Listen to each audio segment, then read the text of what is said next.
हरि ओम। भद्रं कर्णेभिः श्रुणुयामदेवाः भद्रं पश्येमाक्षभिर्यजत्राः स्थिरैरङ्गैस्तुष्टुवागुंसस्तनूभिः व्यशेम देवहितं यदायुः। ओम शांति शांति शांतिः। ओम नमो ब्रह्मादिभ्यो ब्रह्मविद्या संप्रदायकर्तृभ्यो वंशऋषिभ्यो नमो महद्भ्यो नमो गुरुभ्यः। सर्वोपप्लवरहितः प्रज्ञानगणप्रत्यगर्थो ब्रह्मैवाहमस्मि श्रुतिस्मृतिपुराणानामालयं करुणालयं नमामि भगवत्पादं शङ्करं लोकशङ्करं शङ्कराचार्यं केशवं बादरायणं सूत्रभाष्यकृतौ वन्दे भगवन्तौ पुनः पुनः। श्रीमच्छङ्करभगवत्पूज्यपादसद्गुरुभ्यो नमः। वन्दे तं सच्चिदानन्दं यतिवर्यं महामतिं वेदवेदान्तसारज्ञं सद्गुरुं प्रणतोऽस्म्यहं।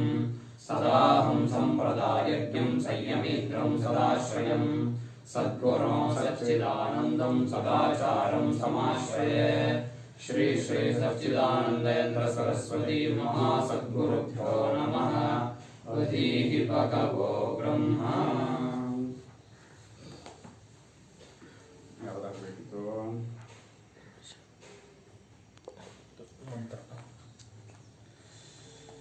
ಒಂಬತ್ತನೇ ಮಂತ್ರ ತೇಜೋ ಹವಾ ಉದಾಹರಣೆ ಆಗಬೇಕಿತ್ತಲ್ವಾ? ಹೌದು. ಶ್ರೀರಾಮ್ ತೇಜೋ ಹವಾ ಉದಾನಃ ತಸ್ಮಾದು ಉಪಶಾಂತ ತೇಜಾಃ ಪುನರ್ಭವಮಿಂದ್ರಿಯೈಃ मनसि सम्पद्यमानैः तेजः उदानः तस्मात् उपशान्ततेजाः पुनर्भवम् इन्द्रियैः मनसि ಸಂಪದ್ಯಮಾನೈಃ ತೇಜಸ್ಸೇ ಉದಾನವೋ ಅಂತ. ಇಲ್ಲಿಗ ಹಿಂದಿನಿಂದ ಏನೇನು ಬಂತೋ, ಆದಿತ್ಯನು ಹೊರಗಡೆಯ ಪ್ರಾಣ ಆಯ್ತಾ. ಆಮೇಲೆ ಪೃಥ್ವಿಯಲ್ಲಿ ಯಾವ ದೇವತೆ ಇದೆ, ಅಭಿಮಾನಿ ದೇವತೆ, ಅದು ಅಪಾನ, ಪ್ರಾಣನ ಅಪಾನ ವೃತ್ತಿ. ಇನ್ನು ಮಧ್ಯದಲ್ಲಿ ಆಗ ಆದಿತ್ಯನಿಂದ ಭೂಮಿಯವರೆಗೆ ಮಧ್ಯದಲ್ಲಿ ಏನಿದೆ ಅದು ಸಮಾನ. ಯಾಕೆ ಸಮಾನವಾಗಿದೆ ಎಲ್ಲರಿಗೂ. ಮತ್ತು ವ್ಯಾನ ಅಂದರೆ ಸಾಮಾನ್ಯವಾದ ವಾಯು, ಎಲ್ಲವನ್ನೂ ವ್ಯಾಪಿಸಿಕೊಂಡಿರೋದ್ರಿಂದ, ವಾಯು ಇಲ್ಲದೆ ಇರೋ ಜಾಗ ಇಲ್ಲದೆ ಇರೋದ್ರಿಂದ ವಾಯುವೇ ವ್ಯಾನವಾಗಿದ್ದಾನೆ ಅಂತ ಹೇಳಿದ್ದಾಯಿತು. ಈಗ ತೇಜಸ್ಸು ಅಂತೇನಿದೆ, ಈ ತೇಜಸ್ ಕಾಣಿಸ್ತಾ ಇದೆಯಲ್ಲ, ತೇಜಸ್ಸು ಅಂದರೆ ಬಿಸಿ, ತೇಜಸ್ಸು ಅಂದರೆ ಒಂದು ಕಾಂತಿ ಎಲ್ಲ ಗೊತ್ತಾಯ್ತಾ. ತೇಜಸ್ಸು ಅನ್ನೋವಾಗ ಬಿಸಿ, ಬೆಳಕು ಮತ್ತು ಇಲ್ಲಿರುವ ಕಾಂತಿ. ನಾನು ಹೇಳಿರಲ್ಲ ಇಲ್ಲಿ ಭಾರಿ ಕಾಂತಿ ಬಂದಿದೆ ನಮ್ಮ ಪ್ರಶಾಂತಿಗೆ ಅಂತ. ಪ್ರಶಾಂತ ಅಟ್ರಾಕ್ಷನ್. ಅದು ಇಲ್ಲಿರೋವಾಗ, ಹೊರಗಡೆ ಇದ್ದಾಗ ಅದು ಬೆಳಕು. ಪ್ರತಿಯೊಂದರಲ್ಲೂ ಒಂದು ತೇಜಸ್ಸಿದೆ. ಈಗ ಮರ ನೋಡಿದರೆ ಏನೋ ಒಂದು ಇದೆ ಅದರಲ್ಲಿ. ಆ ಸತ್ತೋದ್ರ ನೋಡಿ ಅದಕ್ಕೆ ನೋಡೋಕ್ಕಾಗಲ್ಲ, ಎಲ್ಲ ಒಣಗೋಗಿ ಬತ್ತಲಾಗೋಗುತ್ತೆ.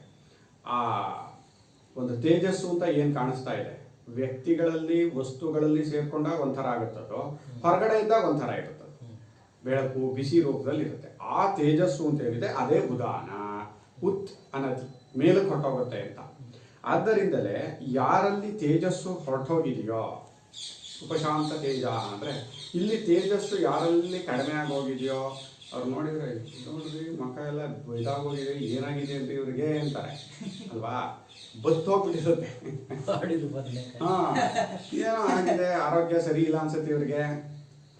ಇನ್ನೂ ಮುಂದಕ್ಕೆ ಹೋದವ್ರು ಇವರು ಹೆಚ್ಚು ದಿನ ಇರಲ್ಲ ಅಂತ ನೋಡಿದ್ರೆ ಬತ್ಲು ಮುಖ ಇದೆಯಲ್ಲ, ಆ ಉಪಶಾಂತ ತೇಜಸ್ಸು ಉಪಶಾಂತವಾದವನು ಏನಾಗ್ತಾನೆ ಅಂದರೆ, ಮನಸ್ಸಿನೊಡನೆ ಸೇರಿಕೊಂಡಂತಹ ಇಂದ್ರಿಯಗಳಿಂದ ಆ ಇಂದ್ರಿಯಗಳೆಲ್ಲವೂ ಮನಸ್ಸಿನಲ್ಲಿ ಸೇರಿಕೊಳ್ಳುತ್ತೆ. ಅರ್ಥ ಏನು ಅಂದರೆ, ತೇಜಸ್ಸು ಉಪಶಾಂತವಾಯಿತು ಅಂದರೆ ಏನು ಬರೀತಾ ಇದ್ದಾರೆ. ಒಬ್ಬ ವ್ಯಕ್ತಿಯಲ್ಲಿ ತೇಜಸ್ಸು ಉಪಶಾಂತವಾಗ್ತಾ ಇದೆ ಅಂದರೆ, ಅವನಲ್ಲಿ ತೇಜಸ್ಸು, ಪ್ರಗಲ್ಭತೆ, ನಗು ಇದು ಕಾಣಿಸ್ತಾ ಇಲ್ಲ ಅಂದರೆ ಅವನ ಇಂದ್ರಿಯಗಳ ಶಕ್ತಿ ಎಲ್ಲವೂ ಮನಸ್ಸಿನಲ್ಲಿ ಹೋಗಿ ಅಡಗ್ತಾ ಇದೆ. ಆ ಮನಸ್ಸಿನಲ್ಲಿ ಅಡಗಿದ ಇಂದ್ರಿಯಗಳಿಂದ ಆ ಮನಸ್ಸಿನ ಜೊತೆಗೆ ಅವನು ಹೊರಟೋಗ್ತಾನೆ, ಮುಂದಕ್ಕೆ ಹೊರಟೋಗ್ಬಿಟ್ಟು ಇನ್ನೊಂದು ಜನ್ಮ ತಗೋತಾನೆ. ಅಂದ್ರೆ ತೇಜಸ್ಸು ಕಾಣಿಸ್ತಾ ಇಲ್ಲ, ಮುಖ ಬದಲಾಗಿದೆ, ಇದ್ಯಾಕೋ ಇದು ಹತ್ತತ್ರ ಬಂತು ಅಂತ ಹೇಳೋ ಥರ ಹೀಗಾಗತ್ತೆ ಅವಾಗ ಅಂತ. ಉಪಶಾಂತ ತೇಜ. ಅಲ್ಲಿ ಉದಾನದ ಶಕ್ತಿ ಏನಾಯ್ತು ಅಂದ್ರೆ, ಉದಾನವು ತನ್ನ ಏನು ಇಲ್ಲಿ ಕೊಟ್ಟಿದೆಯಲ್ಲ ಪ್ರಾಣ, ಅದನ್ನೆಲ್ಲ ಎಳ್ಕೊಂಡು ಮನಸ್ಸಲ್ಲಿ ಇಟ್ಕೊಳುತ್ತೆ, ಎಳ್ಕೊಂಡು ಹೋಗುತ್ತೆ ಹೊರಗಡೆ. ಉತ್ ಅನ್ನತ್ತೆ, ಹೊರಗಡೆ ಕರ್ಕೊಂಡು ಹೋಗ್ಬಿಡುತ್ತೆ ಉದಾನ. ಅದರಿಂದ ಒಳಗಿದ್ದಾಗ ಆ ತೇಜಸ್ಸು ಅಂತ ಅನಿಸ್ತಾ ಇದೆ, ಅದು ಉದಾನ ವೃತ್ತಿ ಅಂತ. ಒಂದೊಂದಕ್ಕೊಂದೊಂದು ಇರಬೇಕಲ್ಲ. ಒಬ್ಬನೇ ಪ್ರಾಣವಾದರೂ ಒಂದೊಂದು ಕಡೆಯಲ್ಲಿ ಒಂದೊಂದು ಹೆಸರು ಅವನಿಗೆ ಅಷ್ಟೇ. ಯದ್ ಬಾಹ್ಯಂ ಹವೈ ಪ್ರಸಿದ್ಧಂ ಸಾಮಾನ್ಯಂ ತೇಜಃ ತತ್ ಶರೀರೇ ಉದಾನಃ. ಹೊರಗಡೆಯಲ್ಲಿ ಪ್ರಸಿದ್ಧವಾಗಿರುವಂತಹ ಒಂದು ಸಾಮಾನ್ಯವಾದ ತೇಜಸ್ಸು ಅಂತ ಏನು ಕಾಣಿಸ್ತಾ ಇದೆ, ಯಾವ ತೇಜಸ್ಸು ಅಂತ ಅಂದ ತಕ್ಷಣ ನಮ್ಮ ಮನಸ್ಸಿಗೆ ಯಾವುದೋ ಒಂದು ಬರುತ್ತಲ್ಲ, ಸೂರ್ಯನ ಬೆಳಕು, ಆ ಬಿಸಿ, ಅದೇನೋ ಒಂದು ಬರುತ್ತಲ್ಲ, ಅದು ಶರೀರದಲ್ಲಿ ಉದಾನ ವೃತ್ತಿ ರೂಪದಲ್ಲಿದೆ. ಅದು ಪ್ರಾಣನ ವೃತ್ತಿಯೇ, ಅಲ್ಲೂವೇ ಇಲ್ಲೂ ಪ್ರಾಣನ ವೃತ್ತಿ. ಈಗ ಆದಿತ್ಯನೇ ಮುಖ್ಯ ಪ್ರಾಣವಾದ ಮೇಲೆ ಆ ಆದಿತ್ಯನಿಂದ ಬರುವಂಥದ್ದು ಕೂಡ ಅವನ ವೃತ್ತಿಗಳೇ ಆಗಿರುತ್ತೆ. ಅದರಿಂದ ಶರೀರದಲ್ಲಿ ಅವನು ಉದಾನ ರೂಪದಲ್ಲಿ ಇರ್ತಾನೆ. ಉದಾನಂ ವಾಯುಂ ಅನುಗೃಹ್ಣಾತಿ ಸ್ವೇನ ಪ್ರಕಾಶೇನ ಇತ್ಯಭಿಪ್ರಾಯಃ. ಉದಾನಂ ವಾಯುಂ ಅನುಗೃಹ್ಣಾತಿ ಸ್ವೇನ ಪ್ರಕಾಶೇನ ಇತ್ಯಭಿಪ್ರಾಯಃ. ಅಂದರೆ ಆದಿತ್ಯನು ಅಥವಾ ಪ್ರಾಣನು ನಮ್ಮ ಶರೀರದಲ್ಲಿ ತೇಜೋ ರೂಪದಲ್ಲಿ ಇದ್ದುಕೊಂಡು ತೇಜಸ್ಸಿಗೆ ಅನುಗ್ರಹ ಮಾಡುತ್ತಾ ಉದಾನವೆಂಬ ವಾಯುವನ್ನು ಅನುಗ್ರಹ ಮಾಡ್ತಾ ಇದ್ದಾನೆ.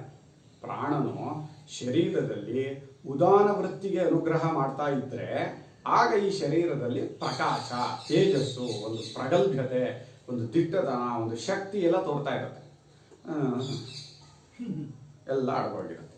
ಅದಿಲ್ಲ ಅಂದ್ರೆ ತನ್ನ ಪ್ರಕಾಶದಿಂದ ಅವನು, ಯಾರೋ ಆದಿತ್ಯ ಅಂತಲಾರು ಇಟ್ಕೊಳ್ಳಿ, ಆದಿತ್ಯನು ತನ್ನ ಪ್ರಕಾಶದಿಂದ ಶರೀರದಲ್ಲಿ ಉದಾನ ವೃತ್ತಿಗೆ ಅನುಗ್ರಹ ಮಾಡ್ತಾ ಇದ್ದಾನೆ.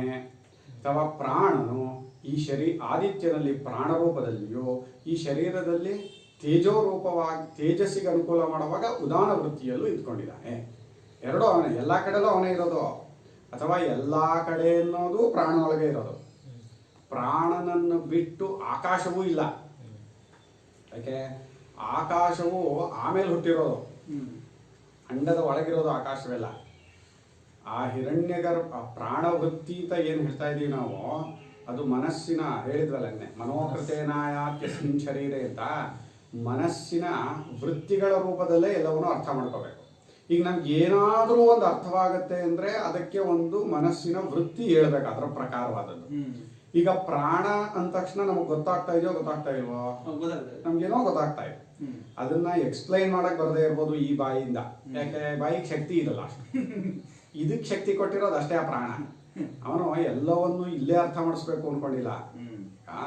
ಹೊಟ್ಟೆ ಹಸಿವು ಗೊತ್ತಾಗ್ತಾ ಇದೆ, ಹೊಟ್ಟೆ ಹಸಿವು ಅಂದ್ರೆ ಏನು ಎಕ್ಸ್ಪ್ಲೈನ್ ಮಾಡಪ್ಪ, ಗೊತ್ತಾಗಲ್ಲ, ಎಕ್ಸ್ಪ್ಲೈನ್ ಮಾಡೋಕ್ಕಾಗಲ್ಲ ಎಲ್ಲಾನು. ಆದ್ರೆ ಪ್ರಾಣ ಅಂದ ತಕ್ಷಣ ಅದು ಶರೀರಕ್ಕೆ ಅತ್ಯಂತ ಮುಖ್ಯವಾದದ್ದು, ಶರೀರವನ್ನು ಹಿಡ್ಕೊಂಡಿರುವಂಥದ್ದು ಅನ್ನೋದು ಅಷ್ಟು ನಮ್ಮ ಮನಸ್ಸಿಗೆ ಬರ್ತಾ ಇದೆ. ಅಂದ್ರೆ ವೃತ್ತಿ ರೂಪದಲ್ಲಿ ನಮಗೆ ಅದು ಗೊತ್ತಾಗ್ತಾ ಇದೆ. ಆ ವೃತ್ತಿ ರೂಪದಲ್ಲಿ ಗೊತ್ತಾಗ್ತಾ ಇದೆ ಅಂದ್ರು, ಪ್ರಾಣ ಇರೋದ್ರಿಂದಲೇ ವೃತ್ತಿ ಹೇಳ್ತಾ ಇದೆ ಅಂದ್ರು, ಎರಡೂ ಒಂದೇ. ಅದರಿಂದ ಪ್ರಾಣನು ಆಕಾಶ ಸಮಾನ, ಆಕಾಶಕ್ಕಿಂತಲೂ ಸೂಕ್ಷ್ಮ. ಆಕಾಶವನ್ನು ವ್ಯಾಪಿಸ್ಕೊಂಡಿರೋನು. ಆಕಾಶದಲ್ಲೂ ಒಂದು ದೇವತೆ ಇದೆ ಅಂದ್ರೆ ಅದರಲ್ಲೂ ಪ್ರಾಣ ಇದ್ದಾನೆ. ಆಕಾಶದ ಎಷ್ಟು ದೊಡ್ಡದು ಆಕಾಶನೇ ಅರ್ಥ ಮಾಡ್ಕೊಳಕ್ಕಾಗಲ್ಲ. ಈ ಖಾಲಿ ಜಾಗ ಅನ್ನೋದನ್ನ, ಈ ಆಕಾಶ ಅನ್ನೋದು ಅರ್ಥ ಮಾಡ್ಕೊಳ್ಳೋದಾದ್ರೆ ಎಲ್ಲಿ ಎಷ್ಟು ಕೋಟಿ ಕೋಟಿ ಕೋಟಿ ಮೈಲ್ ಹೋದ್ರೂ ಈ ಖಾಲಿ ಜಾಗ ಮುಚ್ಚಲ್ಲ. ಯಾಕೆ? ಎಲ್ಲಾದ್ರೂ ಒಂದು ಕಡೆ ಈ ಆಕಾಶ ಇಲ್ಲಿ ಮುಗೀತು ಅಂತಾದ್ರೆ ಆಕಾಶದ ಆಕಾಶತ್ವ ಹೋಯ್ತು. ಆಕಾಶ ಅನ್ನೋ ಶಬ್ದವೇ ಯಾವಾಗಲೂ ಅವಕಾಶ ಕೊಡುವಂಥದ್ದು. ಅವಕಾಶಪ್ರದ ಅಂದ್ರೆ ಆಕಾಶಂ ಆಕಾಶ. ಅವಕಾಶವನ್ನು ಕೊಡುವುದು ಆಕಾಶ ಅಂತ ಅರ್ಥ ಆದ್ರೆ ಎಷ್ಟು ಕೋಟಿ ಅಲ್ಲ, ಎಷ್ಟು ಲಕ್ಷ ಕೋಟಿ ಮೈಲಿ ದೂರನಾದ್ರೂ ಹೋಗ್ಲಿ, ಎಲ್ಲೋ ಆಕಾಶಕ್ಕೆ ಇಲ್ಲಿ ಮುಗಿಯಿತು ಅಂತ ಆಗಲ್ಲ.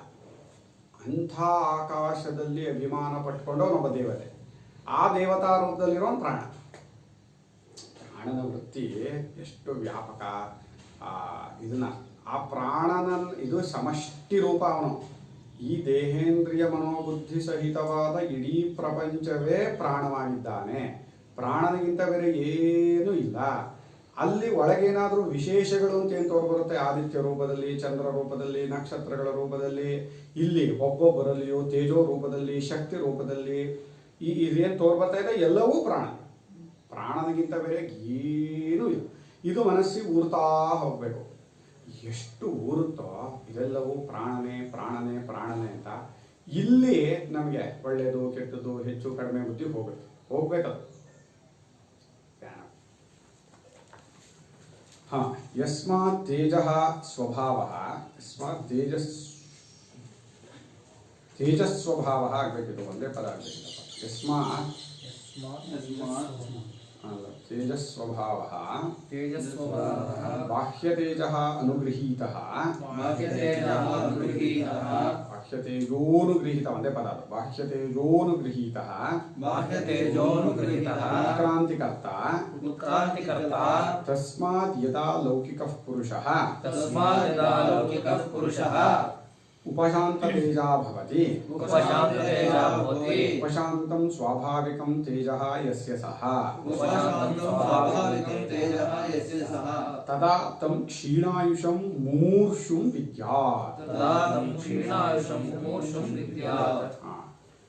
ಯಸ್ಮಾತ್ ಅಂದ್ರೆ ಯಾವ ಕಾರಣದಿಂದ ಈ ರೀತಿಯಾದ ತೇಜಸ್ವಭಾವವುಳ್ಳವನಾಗಿದ್ದಾನೋ ಒಬ್ಬ ವ್ಯಕ್ತಿ, ಅಂದ್ರೆ ಅವನಲ್ಲಿರುವ ತೇಜಸ್ಸೇ.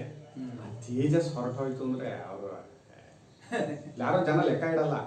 ತುಂಬಾ ಡಲ್ ಆಗಿರ್ತಾರೆ, ಮಾತಾಡಿದ್ರೆ ಕತ್ತಿರ್ತದೆ, 1 ಗಂಟೆ ಆಗುತ್ತೆ ಅಂದ್ರೆ ಅವರಲ್ಲಿ ಯಾವ ಬೆಲೆನೂ ಇಡಲ್ಲ ಜನ. ಅವನಲ್ಲಿ ಒಂದು ತೇಜಸ್ಸು, ಪ್ರಗಲ್ಭ್ಯತೆ, ದಿಟ್ಟತನ ಇದ್ದಾಗಲೇ ಅವನಿಗೆ ಬೆಲೆ. ಅದರಿಂದ ಯಾವಾಗ ಇದು ತೇಜಸ್ವಭಾವನಾಗಿರೋದ್ರಿಂದ ನಾವು ಕೂಡ ಇಲ್ಲಿ ಉದಾಹರಣ ಅನ್ನೋದು ತೇಜೋ ರೂಪದಲ್ಲಿದೆ. ಇನ್ನು ಹೊರಗಿನ ತೇಜಸ್ಸಿನಿಂದಲೂ ಅನುಗ್ರಹಿತರಾಗಿದ್ದೀವಿ ನಾವು. ಈಗ ಹೊರಗಿನ ತೇಜಸ್ಸು ಅನುಗ್ರಹ ಮಾಡ್ತಾ ಇರೋದ್ರಿಂದ ಅಷ್ಟೇನೆ ನಮ್ಮಲ್ಲಿ ತೇಜಸ್ಸು ಇದೆ ಅಂತ ಆಗ್ಬಿಟ್ಟಿದ್ರೆ ಹೊರಗಿನ ತೇಜಸ್ ಕಡಿಮೆನೇ ಆಗಲ್ಲ ಯಾವತ್ತು, ಅದಿದ್ದೇ ಇರುತ್ತೆ. ಹಾಗೆ ಒಬ್ಬ ವ್ಯಕ್ತಿಯಲ್ಲಿ ಮಹಾನ್ ಪ್ರಗಲ್ಭ್ಯತೆ, ಆ ದಿಟ್ಟತನ ತೋರುತ್ತೆ, ಇನ್ನೊಬ್ಬಲ್ಲಿ ತೋರೋದೇ ಇಲ್ಲ. ಹಾಗಾಗಲ್ಲ. ಅದರಿಂದ ಹೊರಗಿನ ತೇಜಸ್ಸಿಗೆ ಯಾರು ಅನುಗ್ರಹ ಮಾಡ್ತಾ ಇದ್ದಾನೋ ಅವನೇ ಒಳಗಿನ ತೇಜಸ್ಸಿಗೂ ಅನುಗ್ರಹ ಮಾಡ್ತಾ ಇರೋದು. ಅವನು ಎಲ್ಲಿ ತನ್ನ ವೃತ್ತಿಯನ್ನು ಬಿಡ್ತಾನೋ ಅಲ್ಲ ತೋರೋದೇ ಇಲ್ಲ ಇನ್ನು. ಅದರಿಂದ ಹೊರಗಿನ ತೇಜಸ್ಸಿನಿಂದಲೂ ನಾವು ಅನುಗ್ರಹಿತರಾಗಿದ್ದೀವಿ. ಮತ್ತೆ ಒಳಗೆ ಅದೇ ಪ್ರಾಣನು ಇಲ್ಲಿ ಉದಾನ ವೃತ್ತಿಯಲ್ಲಿ ತೇಜೋ ರೂಪದಿಂದಲೂ ತೋರ್ಕೊತಾ ಇದ್ದಾನೆ. ಅಂದ್ರೆ ನಾವು ತೇಜಸ್ವಭಾವರೇ ಆಗಿದ್ದೀವಿ. ಮತ್ತು ಉತ್ಕ್ರಾಂತಿಕರ್ತ, ನಾವು ಉತ್ಕ್ರಾಂತಿಯನ್ನ ಮಾಡುವಂಥವ್ರು, ಅಥವಾ ಉದಾನವೇ ಉತ್ಕ್ರಾಂತಿಕರ್ತ. ಆ ಉದಾನ ವೃತ್ತಿ ಇದೆಯಲ್ಲ, ಉತ್ಕ್ರಮಣವನ್ನ ಮಾಡುವಂಥದ್ದು ಅದೇನೆ. ನಮ್ಮ ಪ್ರಾಣವನ್ನು ಎಳ್ಕೊಂಡು ಹೋಗುವಂಥದ್ದು ಉತ್ಕ್ರಮಣ ಅಂದ್ರೆ ಪ್ರಯಾಣ ಸಮಯ ಅಂತ, ಹೊಟ್ಟು ಹೋಗೋದು ಅಂತ. ಆ ಉತ್ಕ್ರಾಂತಿಯನ್ನ ಮಾಡುವಂಥವನು ಅವನೇ. ಆದ್ದರಿಂದಲೇ ಯಾವಾಗ ಲೌಕಿಕ ಪುರುಷರು ಅಂದ್ರೆ ನಾವೆಲ್ಲ ಲೋಕದಲ್ಲಿರುವಂಥ ನಾವುಗಳು ಉಪಶಾಂತ ತೇಜರಾಗ್ತೀವೋ, ನಮ್ಮ ಇಂದ್ರಿಯಗಳಲ್ಲಿರುವ ಶಕ್ತಿಯನ್ನೆಲ್ಲ ಕಳ್ಕೊತೀವೋ. ಅವ್ರು ನೋಡ್ತಾರೆ, ಕಣ್ಣಲ್ಲಿ ಕಾಂತಿನೇ ಇಲ್ಲ ಕಣ್ರಿ, ಕಿವಿ ಕೇಳಿಸಲ್ಲ, ಏನು ಇದಾದ್ರು ಬಾಯಿಗೇನು ಹೋಗ್ತಾ ಇಲ್ಲ. ತೇಜಸ್ಸಿಲ್ಲ ಅಂದ್ರೆ ಏನು ಹೋಗುತ್ತೆ? ಕಣ್ಣಲ್ಲಿ ಕಾಂತಿನೇ ಇಲ್ಲ, ಅವರು ಹತ್ತತ್ರ ಆಗಿದ್ದಾರೆ, ದಿನಗಣನೆ ಇನ್ನು ಅಂತಾರೆ. ಅದರಿಂದ ಆ ಉಪಶಾಂತ ತೇಜರಾದಾಗ ಅಂದ್ರೆ ಆ ಸ್ವಾಭಾವಿಕ ತೇಜಸ್ಸು ಯಾರಿಗೆ ಉಪಶಾಂತವಾಗಿ ಹೋಗುತ್ತೋ, ಸ್ವಭಾವದಿಂದಲೇ ಒಂದು ತೇಜಸ್ಸಿರುತ್ತೆ ಪ್ರತಿಯೊಬ್ಬ ವ್ಯಕ್ತಿಯಲ್ಲೂ. ಆವಾಗ ಆ ವ್ಯಕ್ತಿಯನ್ನ ಆಯುಷ್ಯನ್ನ ಕಳ್ಕೊತಾ ಇದ್ದಾನೆ. ಮುಮೂರ್ಷು, ಸಾಯೋದಕ್ಕೆ ಇಷ್ಟಪಡ್ತಾ ಇದ್ದಾನೆ ಅಂತ. ಮುಮೂರ್ಷು ಅಂದ್ರೆ ಮರ್ತುಂ ಇಚ್ಛುಹು ಮುಮೂರ್ಷುಹು ಅಂತ. ಮರ್ತುಂ ಇಚ್ಛುಹು ಅಂದ್ರೆ ಸಾಯೋದಕ್ಕೆ ಇಷ್ಟಪಡ್ತಾ ಇದ್ದಾನೆ ಅಂದ್ರೆ ಇಷ್ಟ ಇಲ್ಲದೇ ಇದ್ರು ಸಾಯ್ತೀವಿ ಅಂದ್ರೆ ಏನ್ ಆಗ್ತಾ ಇದೆಯೋ ಅದನ್ನ ಇಷ್ಟಪಡ್ತಾ ಇದ್ದಾನೆ ಅನ್ನೋದು. ಸಾಯೋದಕ್ಕೆ ಇಷ್ಟಪಡ್ತಾ ಇದ್ದಾನೆ ಅಂತ ಸಾಯೋದಕ್ಕೆ ಹತ್ತಿರವಾಗಿದ್ದಾನೆ ಅಂತ ಅರ್ಥ. ಮುಮೂರ್ಷು ಅನ್ನೋ ಶಬ್ದಕ್ಕೆ ಅರ್ಥ ಮಾತ್ರ ಮರ್ತುಂ ಇಚ್ಛುಹು, ಮೃನ್ ಪ್ರಾಣತ್ಯಾಗೆ. ಮರ್ತುಂ ಇಚ್ಛುಹು ಅಂದ್ರೆ ಪ್ರಾಣತ್ಯಾಗವನ್ನು ಇಷ್ಟಪಡ್ತಾ ಇದ್ದಾನೆ. ಕೆಲವು ಸಲ ಅದು ಆಗುತ್ತೆ, ನಮಗೆ ದೇಹದಲ್ಲಿ ವಿಪರೀತ ಶಕ್ತಿ ಕಡಿಮೆ ಆಗ್ತಾ ಆಗ್ತಾ ಆಗ್ತಾ ಆಗ್ತಾ ಆಗ್ತಾ ಈ ದೇಹವನ್ನು ಧರಿಸ್ಕೊಳಕ್ ಆಗಲ್ಲ ಅನ್ನಿಸ್ತಾ ಇದೆಯಲ್ಲ, ಅಯ್ಯೋ ಬೇಡಪ್ಪ ಬಿಟ್ಬಿಡೋಣ ಅನ್ಸಕ್ಕೆ ಶುರು ಆಗ್ತದೆ. ಮನ್ಸಿಗೆ ಅದು ಶುರುವಾಗುತ್ತೆ, ಏನೂ ಮಾಡೋಕ್ಕಾಗಲ್ಲ. ಎಲ್ಲರೂ ಒಂದಿನ ಬಿಡೋದೇನೆ. ಇಷ್ಟಪಡದೇ ಇದ್ರೂ ಬಿಟ್ಟೇ ಬಿಡ್ತೀವಿ. ಇಷ್ಟಪಡೋದೇ ಒಳ್ಳೇದು ದೃಷ್ಟಿಯಲ್ಲಿ. ಆದರೆ ಸಾಯೋದಕ್ಕೆ ಅಂತಲ್ಲ, ನಾನು ಸಾಯಬೇಕು ಅಂತ ಇಷ್ಟಪಡಬಾರ್ದು. ದೇಹ ಹೋಗೇ ಹೋಗುತ್ತೆ ಒಂದಲ್ಲ ಒಂದಿನ. ಆದ್ದರಿಂದ ಚಿಂತನೆ ಎಲ್ಲೋ ಇರಲಿ, ಹೋಗೋದು ನಿಧಾನವಾಗಿ ಹೋಗುತ್ತೆ, ಅದರ ಪಾಡಿಗೆ ಅದು ಹೋಗೇ ಹೋಗುತ್ತೆ ಟೈಮ್ ಬಂದಾಗ. ಅದಿಲ್ಲಿ ಮುಮೂಷು ಅಂದ್ಬಿಟ್ರು ಆಚಾರ್ಯರು, ಮರ್ತು ಬಿಚ್ಚು ಅಂತ ಮಾಡಿ ಆಗತ್ತೆ. ಹಾಗೆ ಒಬ್ಬೊಬ್ರಿಗೆ ಒಂದೊಂದು ಥರ ಆಗಲಿ. ಈ ಸಾಯೋದಕ್ಕೆ ಇಷ್ಟಪಡ್ತಾ ಇದ್ದಾನೆ ಇವನು, ಆಯುಷ್ಯ ಕಳ್ಕೊತಾ ಇದ್ದಾನೆ ಅಂತ ಮಾತಾಡಕ್ಕೆ ಶುರು ಮಾಡ್ತಾರೆ. ಸಹ ಪುನರ್ಭವಂ ಶರೀರಾಂತರಂ ಪ್ರತಿಪದ್ಯತೆ. ಸಾಯೋದಕ್ಕೆ ಇಷ್ಟಪಡ್ತಾ ಇದ್ದಾನೆ ಅಂದ್ರೆ ಸತ್ಮೈ ಮುಗೀತಲ್ಲ, ಒಂದು ಆರಾಮಾಗಿ ಆಗ್ಬಿಡ್ತಾನಲ್ಲ, ತನ್ನ ಮೋಕ್ಷವನ್ನು ಹೊಂದ್ಬಿಡ್ತಾನಲ್ಲ ಅವನಂದ್ರೆ ಆಗಲ್ಲ. ಇಷ್ಟರಿಂದ ಆಗಲ್ಲ. ಒಂದಾನೊಂದು ಉಪಾಸನೆಯನ್ನ ಮಾಡಿ ಆ ದೇವತಾ ಸಾಕ್ಷಾತ್ಕಾರವನ್ನು ಪಡ್ಕೊಂಡು ಅಲ್ಲಿ ನಾನು ತತ್ವಸ್ವರೂಪನಾಗಿದ್ದೀನಿ ಅಂತ ಅರ್ಥ ಮಾಡ್ಕೋಬೇಕು. ಉಪಾಸನೆ ಇರೋದು ಅದಕ್ಕೇನೆ. ಅಥವಾ ಕರ್ಮಾದಿಗಳನ್ನ ಚೆನ್ನಾಗಿ ಕರ್ಮಯೋಗ ರೂಪದಲ್ಲಿ ಮಾಡಿಕೊಂಡು ಅದರಿಂದ ಚಿತ್ತಶುದ್ಧಿಯನ್ನು ಪಡ್ಕೊಂಡು ಉದ್ಧಾರ ಆಗಬೇಕು. ಒಟ್ಟಿನಲ್ಲಿ ತತ್ವಜ್ಞಾನದಿಂದ ಮಾತ್ರ ಬಿಡುಗಡೆನೇ ಹೊರತು ಇನ್ನು ಯಾವ ರೀತಿಯಾಗಿ ದೇಹ ಬಿಟ್ಟು ಮಾತ್ರ ಇನ್ನೊಂದು ದೇಹ ಬರಲ್ಲ ಅಂತಿಲ್ಲ. ಏನಾಗುತ್ತೆ, ಈ ತೇಜಸ್ಸೆಲ್ಲವೂ ಅದನ್ನೇ ಬರೀತಾರೆ ಮುಂದೆ. ಸ ಪುನರ್ಭವಂ ಅಂದರೆ ಅವನು ಮತ್ತೊಂದು ಶರೀರವನ್ನ ಅವನು ಹೊಂದಿಬಿಡುತ್ತಾನೆ, ಇನ್ನೊಂದು ಕಡೆ ಹುಟ್ಟುತ್ತಾನೆ. ಕಥಂ ಹೇಗೆ ಹುಟ್ಟುತ್ತಾನೆ ಅಂದ್ರೆ ಸಹ ಇಂದ್ರಿಯೈಹಿ ಮನಸ್ಸಿ ಸಂಪದ್ಯಮಾನೈಹಿ ಪ್ರವಿಶದ್ಭಿಃ ವಾಗಾದಿಭಿಃ. ಆ ಪ್ರಾಣನು ಈ ಶರೀರದಲ್ಲಿ ಎಲ್ಲ ಇಂದ್ರಿಯಗಳ ರೂಪದಲ್ಲೂ ತೋರ್ಕೊಂಡಿದ್ದಾನೆ. ಈ ಶರೀರದಲ್ಲಿರುವ ಅಷ್ಟು ಶಕ್ತಿಗಳು ಪ್ರಾಣಂದೆ. ಪ್ರಾಣ ಹೋಗ್ತಾನೆ ಇವಾಗ ಏನ್ ಮಾಡ್ತಾನೆ, ಎಲ್ಲದನ್ನೂ ಹೇಳ್ಕೊಂಡು ಹೋಗ್ತಾನ, ಅವನು ಬಿಟ್ಟು ಹೋಗ್ತಾನ, ಅವಂದೇ ಅದು ರೂಪ. ಹಾಗಾಗಿ ಎಳ್ಕೊಂಡು ಹೋಗುವಾಗ ಮನಸ್ಸು ಪ್ರಾಣ ಎರಡು ಅಲ್ವೇ ಇಲ್ವಲ್ಲ. ಅದರಿಂದ ಮನಸ್ಸು ಹೋಗುತ್ತೆ ಅಂದ್ರು ಪ್ರಾಣ ಹೋಗುತ್ತೆ ಅಂದ್ರು ಎರಡೂ ಒಂದೇ. ಆ ಇಂದ್ರಿಯಗಳು ಮನಸ್ಸಿನಲ್ಲಿ ಹೋಗಿ ಸೇರ್ಕೊಳ್ಳುತ್ತೆ, ಅಂದ್ರೆ ಪ್ರಾಣನಲ್ಲಿ ಒಂದಾಗುತ್ತೆ. ಆ ಪ್ರಾಣ ಎಲ್ಲವನ್ನು ಸೇರಿಸ್ಕೊಂಡು ಹೊರಟೋಗ್ತಾನೆ. ಹೋಗಿ ಅಲ್ಲಿ ಮತ್ತೆ ಆ ಇರುತ್ತಲ್ಲ ಮನಸ್ಸಿನಲ್ಲಿ ವಾಸನಾ ರೂಪ, ಆಯಾಯ ಇಂದ್ರಿಯಗಳು ಆಯಾಯ ಮನಸ್ಸು ಅದಕ್ಕೆ ತಕ್ಕ ಒಂದು ಶರೀರ ಬಂದೇ ತಯಾರು ಮಾಡ್ಕೊತಾನ. ಅದರಿಂದ ಪ್ರಾಣ ಹೋಯ್ತು ಅಂತ ಆದ ಮಾತ್ರಕ್ಕೆ ಅವನಿಗಿನ್ ಶರೀರ ಬರಲ್ಲ ಅಂತಾಗಲ್ಲ. ಉಪಶಾಂತ ತೇಜನ ಆದರೆ ಗೆದ್ದ ಅಂತಲ್ಲ. ಇದು ಹೇಳ್ತಾ ಇರೋದು ಇಲ್ಲಿ ಉದ್ದೇಶ. ಸ್ವಾಮಿಗಳೇನು ಟಿಪ್ಪಣಿ, ಪುನರ್ಭವವೆಂದರೆ ಬೇರೊಂದು ಶರೀರ ಎಂದು ವ್ಯಾಖ್ಯಾನಕಾರರು ಅರ್ಥ ಮಾಡಿರುತ್ತಾರೆ. ಆದರೆ ಅದೇನೂ ಅವಶ್ಯವಿಲ್ಲ. ಮತ್ತೊಂದು ಶರೀರವನ್ನು ಪಡೆಯುವುದೇ ಮುರುಹುಟ್ಟು ಎಂದು ಭಾಷ್ಯಾಶಯ.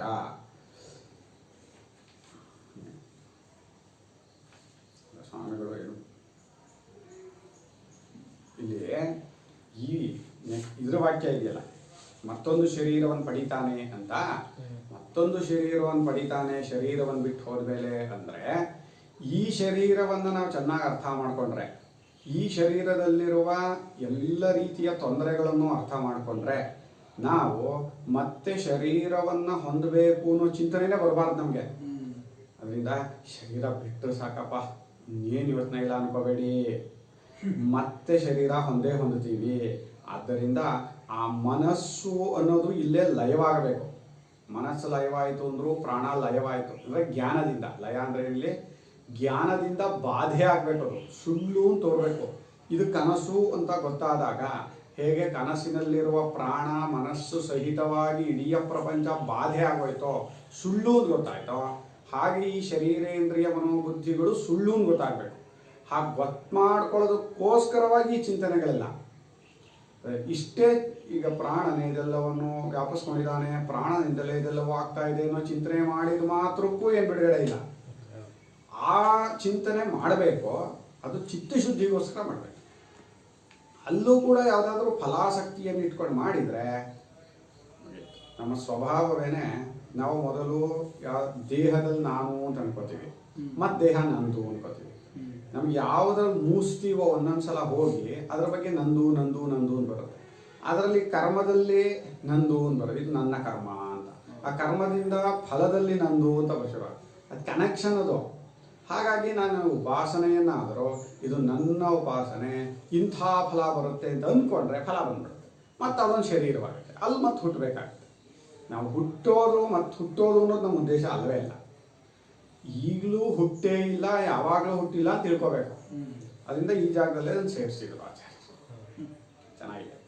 ಯಚ್ಚಿತ್ತಸ್ತೇನೈಷ ಪ್ರಾಣಮಾಯಾತಿ ಚಿತ್ತಸ್ತೇನೈಷಂ ಪ್ರಾಣಾಯಾತಿ ಪ್ರಾಣಸ್ತೇಜಸಾ ಯುಕ್ತಃ ಪ್ರಾಣಸ್ತೇಜಸಾ ಯುಕ್ತಃ ಸಹ ಆತ್ಮನ ಯಥಾ ಸಂಕಲ್ಪಿತಂ ಲೋಕಂ ನಯತಿ ಆತ್ಮನಾ ಯಥಾ ಸಂಕಲ್ಪಿತಂ ಲೋಕಂ ನಯತಿ ಯಚ್ಚಿತ್ತಃ ಯಚ್ಚಿತ್ತಃ ತೇನೈಷಃ ತೇನ ತೇನ ಏಷಃ ಏಷಃ ಪ್ರಾಣಃ ಪ್ರಾಣಂ ಮಜ್ಜಿಗ ಬಾಯಿಲೆ ಪ್ರಾಣಂ ಆಯಾತಿ ಪ್ರಾಣಃ ತೇಜಸ ಆಯುಕ್ತ ಎಲ್ಲಿದೆಯೋ ಯುಕ್ತಃ ಯುಕ್ತಃ ಸಹಾತ್ಮನ ಸಹ ಆತ್ಮನ ಆತ್ಮನ ಯಥಾ ಸಂಕಲ್ಪಿತಂ ಲೋಕಂ ನಯತಿ ಅದೇ ಉತ್ಕ್ರಾಂತಿ ಕ್ರಮ ತೋರಿಸ್ಬಿಟ್ರು.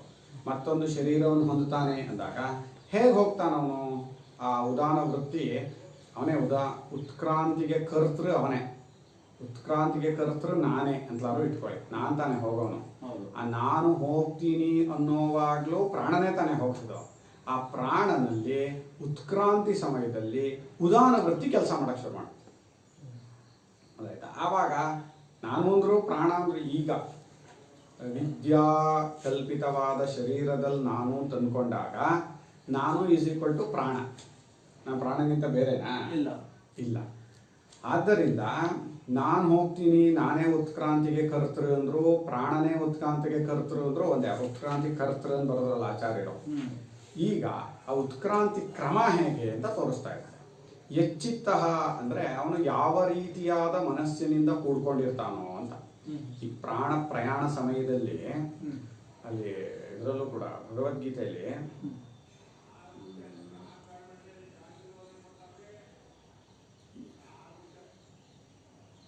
ಯಾವ ಭಾವದಿಂದ ಅವನು ಸಾಯ್ತಾನೋ ಅದೇ ರೀತಿಯಾದ ಶರೀರಗಳನ್ನು ಪಡ್ಕೋತಾನೆ ಅಂತಿದೆ. ಯಾವ ಚಿಂತನೆ ಪ್ರಯಾಣ ಸಮಯದಲ್ಲಿ ಸಾಯೋ ಸಮಯದಲ್ಲಿ ಇರುತ್ತೋ ಅದಕ್ಕೆ ತಕ್ಕಂತಹ ಜನ್ಮಗಳು ಬರುತ್ತೆ ಅಂತ. ಅಂದರೆ ಆ ಸಾಯೋ ಸಮಯದಲ್ಲಿ ಪರಮಾತ್ಮ ಚಿಂತನೆನೇ ಬರಬೇಕು ಅನ್ನೋದು ಮನಸ್ಸಿಗೆ ನಮ್ಗೆ ಊರಬೇಕು, ಭಗವತ್ ಚಿಂತನೆ ಬರಬೇಕು ಅಂತ. ಹಾಗೆ ಬರಬೇಕಾದ್ರೆ ಹಿಂದೆ ನಾವು ಅದನ್ನು ಪ್ರಾಕ್ಟೀಸ್ ಮಾಡಿರ್ಬೇಕು. ಯಾವ ಚಿಂತನೆ ನಮ್ಮ ಮತ್ ಬರ್ತಾ ಇರುತ್ತೆ, ಯಾವ ಚಿಂತನೆಯನ್ನು ತುಂಬ ಸಲಿ ಮಾಡಿರ್ತೀವೋ ಅದು ಬರ್ತಾ ಇರುತ್ತೆ. ಈಗ ಸಾಯೋವಾಗ ನಮಗೆ ಬೇರೆ ಬೇರೆ ಚಿಂತನೆಗಳು ಬಂದರೆ ಅದಕ್ಕೆ ತಕ್ಕಂತೆ ನಾವು ಶರೀರಗಳನ್ನು ಹೊಂದಲೇಬೇಕಾಗುತ್ತೆ. ಒಬ್ಬ ಸಾಯ್ತಾ ಇದ್ದ, ಇನ್ನೇನು ಸಾಯೋ ಟೈಮ್ ಆಗೋಗಿದೆ, ಕ ಕ ಕ ಕ ಅಂತ ಇದ್ದಾನ. ಏನು ಕ ಕ ಕ ಕ ಅಂತ ಇದ್ದಾನಲ್ಲ ಅಂಥೇಳಿ ಮಕ್ಕಳಿಗೆಲ್ಲ ಎಲ್ಲೋ ಇಟ್ಬಿಟ್ಟಿದ್ದಾನೆ, ದುಡ್ಡು ಚಿನ್ನ ಇದು ಎಲ್ಲೋ ಒಂದು ತುಂಬ ರಹಸ್ಯವಾದ ವಿಚಾರ ಹೇಳ್ತಾ ಇದ್ದಾನೆ ಅಂತ. ಆಮೇಲೆ ಹೀಗೆ ತೋರಿಸ್ತಾ ಕೈಯಲ್ಲಿ ಏನು ಅಂದರೆ ಕರು ಕಸ್ಬರಕ್ಕೆ ಕಡಿತಾ ಇದೆ. ಕ ಕ ಕ ಮೂರ್ಖ ಕರು ಕಸ್ಬರಕ್ಕೆ ಕಡಿತಾ ಇದೆ ಅಂತ ಅವ್ನು ಕಕ್ಕ ಅಂತ ಇದ್ದಾನೆ. ಸಾಯೋ ಟೈಮಲ್ಲಿ ಚಿಂತೆ ಮಾಡೋದು ಇದಾದ್ರು ಮನುಷ್ಯನಿಗೆ ಅವನೊಬ್ಬ ವ್ಯಾಪಾರಸ್ಥ. ಅಂದರೆ ಯಾವುದನ್ನು ನಾವು ತುಂಬ ಸಲ ಚಿಂತನೆ ಮಾಡಿರ್ತೀವೋ ಪ್ರಯಾಣ ಸಮಯದಲ್ಲೂ ಬರುತ್ತೆ, ಸಾಯೋ ಸಮಯದಲ್ಲೂ ಬರುತ್ತೆ ಏನಕ್ಕೆ. ಅವನು ವ್ಯಾಪಾರಸ್ಥ, ಇನ್ನೇನು ಹಾಗೆ ಹೋಯಿತು, ಮಾತಾಡೋಕ್ಕೂ ಆಗ್ತಾಯಿಲ್ಲ, ತುಂಬ ಕಷ್ಟ ಆಗ್ತಾ ಇದೆ. ಎಲ್ಲರೂ ಬಂದರು, ಮಕ್ಕಳೆಲ್ಲ ಬಂದರು. ಅಪ್ಪ ಏನಾಗ್ತಾ ಇದೆ ಏನು? ನಾರಾಯಣ, ಗೋವಿಂದ, ಮಕ್ಳಿಗೆ 4 ಹೆಸರು ಇಟ್ಟಿದ್ದ. ಎಲ್ಲರೂ ಕೂಗ್ದ. ಎಲ್ಲರೂ ಅಪ್ಪ ಇಲ್ಲೇ ಇದ್ದೀನಿ, ಅಪ್ಪ ಇಲ್ಲೇ ಇದ್ದೀನಿ. ಅಯ್ಯೋ, ಎಲ್ಲರೂ ಇಲ್ಲೇ ಇದ್ರೆ ಅಂಗಡಿ ಯಾರೋ ನೋಡ್ಕೋತಾರೆ. ಆಯ್ತು ಪ್ರಾಣ. ಇದಾ ಚಿಂತನೆ. ಈ ಅಂಗಡಿ ನಾನು ಹೋಗ್ತಾ ಇದ್ದೀನಿ ಗೊತ್ತಿದ್ರೂ ಕೂಡ ಮನುಷ್ಯನಿಗೆ ಆ ನುಗ್ಗಿ ಬರುತ್ತಲ್ಲ ಆ ಚಿಂತನೆ. ಯಾಕೆ ಬರುತ್ತೆ ಅಂದರೆ ಹಿಂದಷ್ಟು ಚಿಂತನೆ ಮಾಡಿಬಿಟ್ಟಿದ್ದೀವಿ ಅದಕ್ಕೋಸ್ಕರ ನಾವು. ಅಂದರೆ ಈ ಸಮಯದಲ್ಲಿ ನಮಗೆ ಆ ಭಗವತ್ ಚಿಂತನೆ ಒಂದೇ ಬರಬೇಕು, ನಮ್ಗೆ ಇನ್ಯಾವ ಚಿಂತನೆಯೂ ಬರಬಾರ್ದು ಅಂತ ಆದರೆ ಹಿಂದೆ ನಾವು ಅಷ್ಟು ಅಭ್ಯಾಸ ಮಾಡಿರ್ಬೇಕದನ್ನ. ಎಲ್ಲವನ್ನು ಬಿಟ್ಕೊಂಡು ಭಗವಂತನೇ ಹೆಚ್ಚು, ಭಗವಂತನೇ ಬೇಕು ಅನ್ನೋ ಚಿಂತನೆ ಜಾಸ್ತಿ ಮಾಡಿರಬೇಕು. ಅದು ಬಿಟ್ಟು ಬೇರೆ ಬೇರೆ ಚಿಂತನೆ ಮಾಡಿದರೆ ಆ ಸಮಯದಲ್ಲಿ ಬಂದು ಹೊಡೆಯುತ್ತದೆ, ಬಿಡಲ್ಲ. ಅದು ನಮಗೆ ಕೆಲವು ಸಲ ಏನಾಗಿರುತ್ತೆ, ನಾವು ಚಿಂತನೆ ಮಾಡ್ತಾ ಇಲ್ಲ ಈಗ ಅಂತ ಅನ್ನಿಸ್ಬಿಡುತ್ತೆ, ಆದರೆ ಅದೇ ಬಂದಿರುತ್ತೆ. ಯಾಕೆಂದ್ರೆ ಅದಕ್ಕೆ ಎಷ್ಟು ಪ್ರಯತ್ನ ಹಾಕಿರ್ತೀವಿ ಅಂತ ನಮಗೆ ಗೊತ್ತಿರಲ್ಲ. ಆ ಚಿಂತನೆಗೋಸ್ಕರ ಎಷ್ಟು ಪ್ರಯತ್ನ ಹಾಕಿರ್ತೀವಿ ಅಂದರೆ ಅದು ಕರೆಕ್ಟಾಗಿ ಎಲ್ಲಿ ಬರಬೇಕೋ ಅಲ್ಲಿ ಬಂದ್ಬಿಡುತ್ತೆ. ಆ ಸಮಯದಲ್ಲಿ ಮನಸ್ಸು ವೀಕ್ ಆಗಿರುತ್ತಲ್ಲ, ಮನಸ್ಸು ವೀಕ್ ಆದಾಗ ಆ ಚಿಂತನೆ ಎತ್ಕೊಂಡ್ಬಿಡುತ್ತೆ. ಅದು ಆಗಬಾರ್ದು. ಆದರೆ ಇಲ್ಲಿ ಅದಕ್ಕೇನೆ ಯಾವ ಚಿತ್ತದಿಂದ ಅವನು ಕೂಡ್ಕೊಂಡಿರ್ತಾನೋ, ಎಚ್ಚಿತ್ತ, ಯಾವ ಚಿತ್ತದಿಂದ ಯಾವ ಚಿಂತನೆಯಿಂದ ಅವನು ಕೂಡ್ಕೊಂಡಿರ್ತಾನೋ ಅದಕ್ಕೆ ತಕ್ಕಂತೆಯೇ ಅವನು ಆ ಪ್ರಾಣವನ್ನು ಹೊಂದುತ್ತಾನೆ, ಆ ಶರೀರವನ್ನು ಹೊಂದುತ್ತಾನೆ. ಅವನು ಏನಾದರೂ ಸಾಯೋ ಸಮಯದಲ್ಲಿ ನಿಮ್ಮ ಮಂಗನ ಚಿಂತೆ ಬಂತು ಅಂದರೆ ನೆಕ್ಸ್ಟು ಗ್ಯಾರಂಟಿ ಮಂಗನ ಜನ್ಮ. ಆ ಸಮಯದಲ್ಲಿ ಏನು ಬರುತ್ತೋ ಅದು ಹೇಗೆ ಬರುತ್ತೆ ಅಂದರೆ ಒಂದು ನಮ್ಮ ಸಂತತವಾದ ಚಿಂತನೆಯ ಜೊತೆಗೆ ನಾವು ಮಾಡಿರುವ ಕರ್ಮ, ಆ ಕರ್ಮ ಆ ಸಮಯದಲ್ಲಿ ಆ ಆಕಾರವನ್ನು ತೋರಿಸ್ಬಿಟ್ಟು ಹೊರಟವರು. ಆಚಾರ್ಯರು ಇದರಲ್ಲಿ ಬರೆದಿದ್ದಾರೆ ಛಾಂದೋಗ್ಯದಲ್ಲಿ. ಅಲ್ಲೇನಾಗತ್ತೆ ಅಂದರೆ ಈಗ ನಾವು ಜ್ಞಾನ ಸ್ವರೂಪರೇ ಆದ್ದರಿಂದ ನಮಗೆ ಗೊತ್ತಾಗದೆ ಏನೂ ಆಗಲ್ಲ. ಎಷ್ಟು ಗೊತ್ತೇ ಆಗಲಿಲ್ಲ ಕಣ್ರಿ, ಅವ್ರಿಗೆ ಗೊತ್ತೇ ಆಗಿಲ್ಲ ಸತ್ತಿರೋದು ಅಂತಾರಲ್ಲ, ಅವ್ರಿಗೆ ಗೊತ್ತಾಗ್ದೇ ಸಾಯಲ್ಲ ಅವರು. ಆ ಶರೀರವನ್ನು ಬಿಡ್ತಾ ಇದ್ದೀನಿ ಟಕ್ಕಂತ ಗೊತ್ತಾಗೇ ಆಗುತ್ತದು. ಹಾಗೇನೆ ನೆಕ್ಸ್ಟ್ ಜನ್ಮ ಯಾವುದು ಅನ್ನೋದು ಗೊತ್ತಾಗೇ ಆಗುತ್ತೆ. ಈ ಜನ್ಮದ ಈ ಕರ್ಮಗಳು ಮುಗೀತು, ನೆಕ್ಸ್ಟ್ ಜನ್ಮ ಯಾವ್ದು ಬರಬೇಕು ಅಂದರೆ ಮನಸ್ಸಲ್ಲಿ ಒಂದು ಆಕಾರ ತೋರ್ಕೊಳ್ಳುತ್ತಂತ. ಆ ಆಕಾರಕ್ಕೆ ತಕ್ಕಂತ ಅವ್ನು ಹೊರಟೋಗ್ತಾನೆ. ಆ ಆಕಾರ ತೋರ್ಕೊಳ್ಳಿಲ್ಲ ಅಂದ್ರೆ ಅಲ್ಲಿ ಹೋಗೋಕ್ಕಾಗಲ್ಲ. ಏನು ಸಂಕಲ್ಪ ಬೇಕು. ಎಲ್ಲದೂ ನಮ್ಮ ಸಂಕಲ್ಪದಿಂದಲೇ ನಡೀತಾ ಇರೋದು. ನಾವು ಚಿಂತನೆ ಮಾಡ್ತಾ ಇದ್ದೀವಿ, ನಾವು ಹಾಗಾಗ್ತಾ ಇದ್ದೀವಿ. ಹಾಗಾಗಿ ನಮ್ಮ ಸಂಕಲ್ಪಕ್ಕೆ ತಕ್ಕಂತೆಯೇ ನಡೀತಾ ಇರೋದ್ರಿಂದ ಅದು ಮನಸ್ಸಿನಲ್ಲಿ ಆವೃತ್ತಿ ಹೇಳುತ್ತೆ, ಅದಕ್ಕೆ ತಕ್ಕಂತೆ ಹೊರಟೋಗ್ಬಿಡ್ತೀವಿ. ಆವಾಗ ಪ್ರಾಣ ಏನಾಗುತ್ತೆ, ತೇಜಸ್ಸಿನಿಂದ ಕೂಡ್ಕೊಳ್ಳುತ್ತೆ. ಈ ತೇಜಸ್ಸು ಅಂದರೆ ಎಲ್ಲ ಇಂದ್ರಿಯಗಳಲ್ಲೂ ಬಂದು ಸೇರ್ಕೊಂಡಿದೆಯಲ್ಲ ತೇಜಸ್ಸು, ಆ ತೇಜಸ್ಸಿನೊಡನೆ ಕೂಡಿಕೊಂಡು ಆತ್ಮನೊಡನೆ ಅಂದರೆ ಜೀವಾತ್ಮನೊಡನೆ ಅಂತ. ಜೀವ ತಾನೇ ಹೋಗೋನು.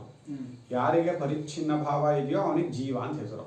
ಪರಮಾತ್ಮನೇ ಶರೀರೇಂದ್ರಿಯಗಳಲ್ಲಿ ನಾನು ಅಂದ್ಕೊಂಡು ಪರಿಚ್ಛಿನ್ನ ಭಾವ ತಂದುಕೊಂಡಾಗ ಅವನಿಗೆ ಜೀವ ಅಂತ ಹೆಸರು. ಆ ಜೀವನೊಡನೆ ಅವನು ಸಂಕಲ್ಪಿಸಿದ ಲೋಕಕ್ಕೆ ತಕ್ಕಂತೆ ಹೋಗ್ತಾನೆ. ಇವನೇ ಸಂಕಲ್ಪ ಮಾಡಿರೋದು, ಯಾರು ನಮ್ಗೆ ಏನೂ ಕೊಡ್ತಾ ಇಲ್ಲ.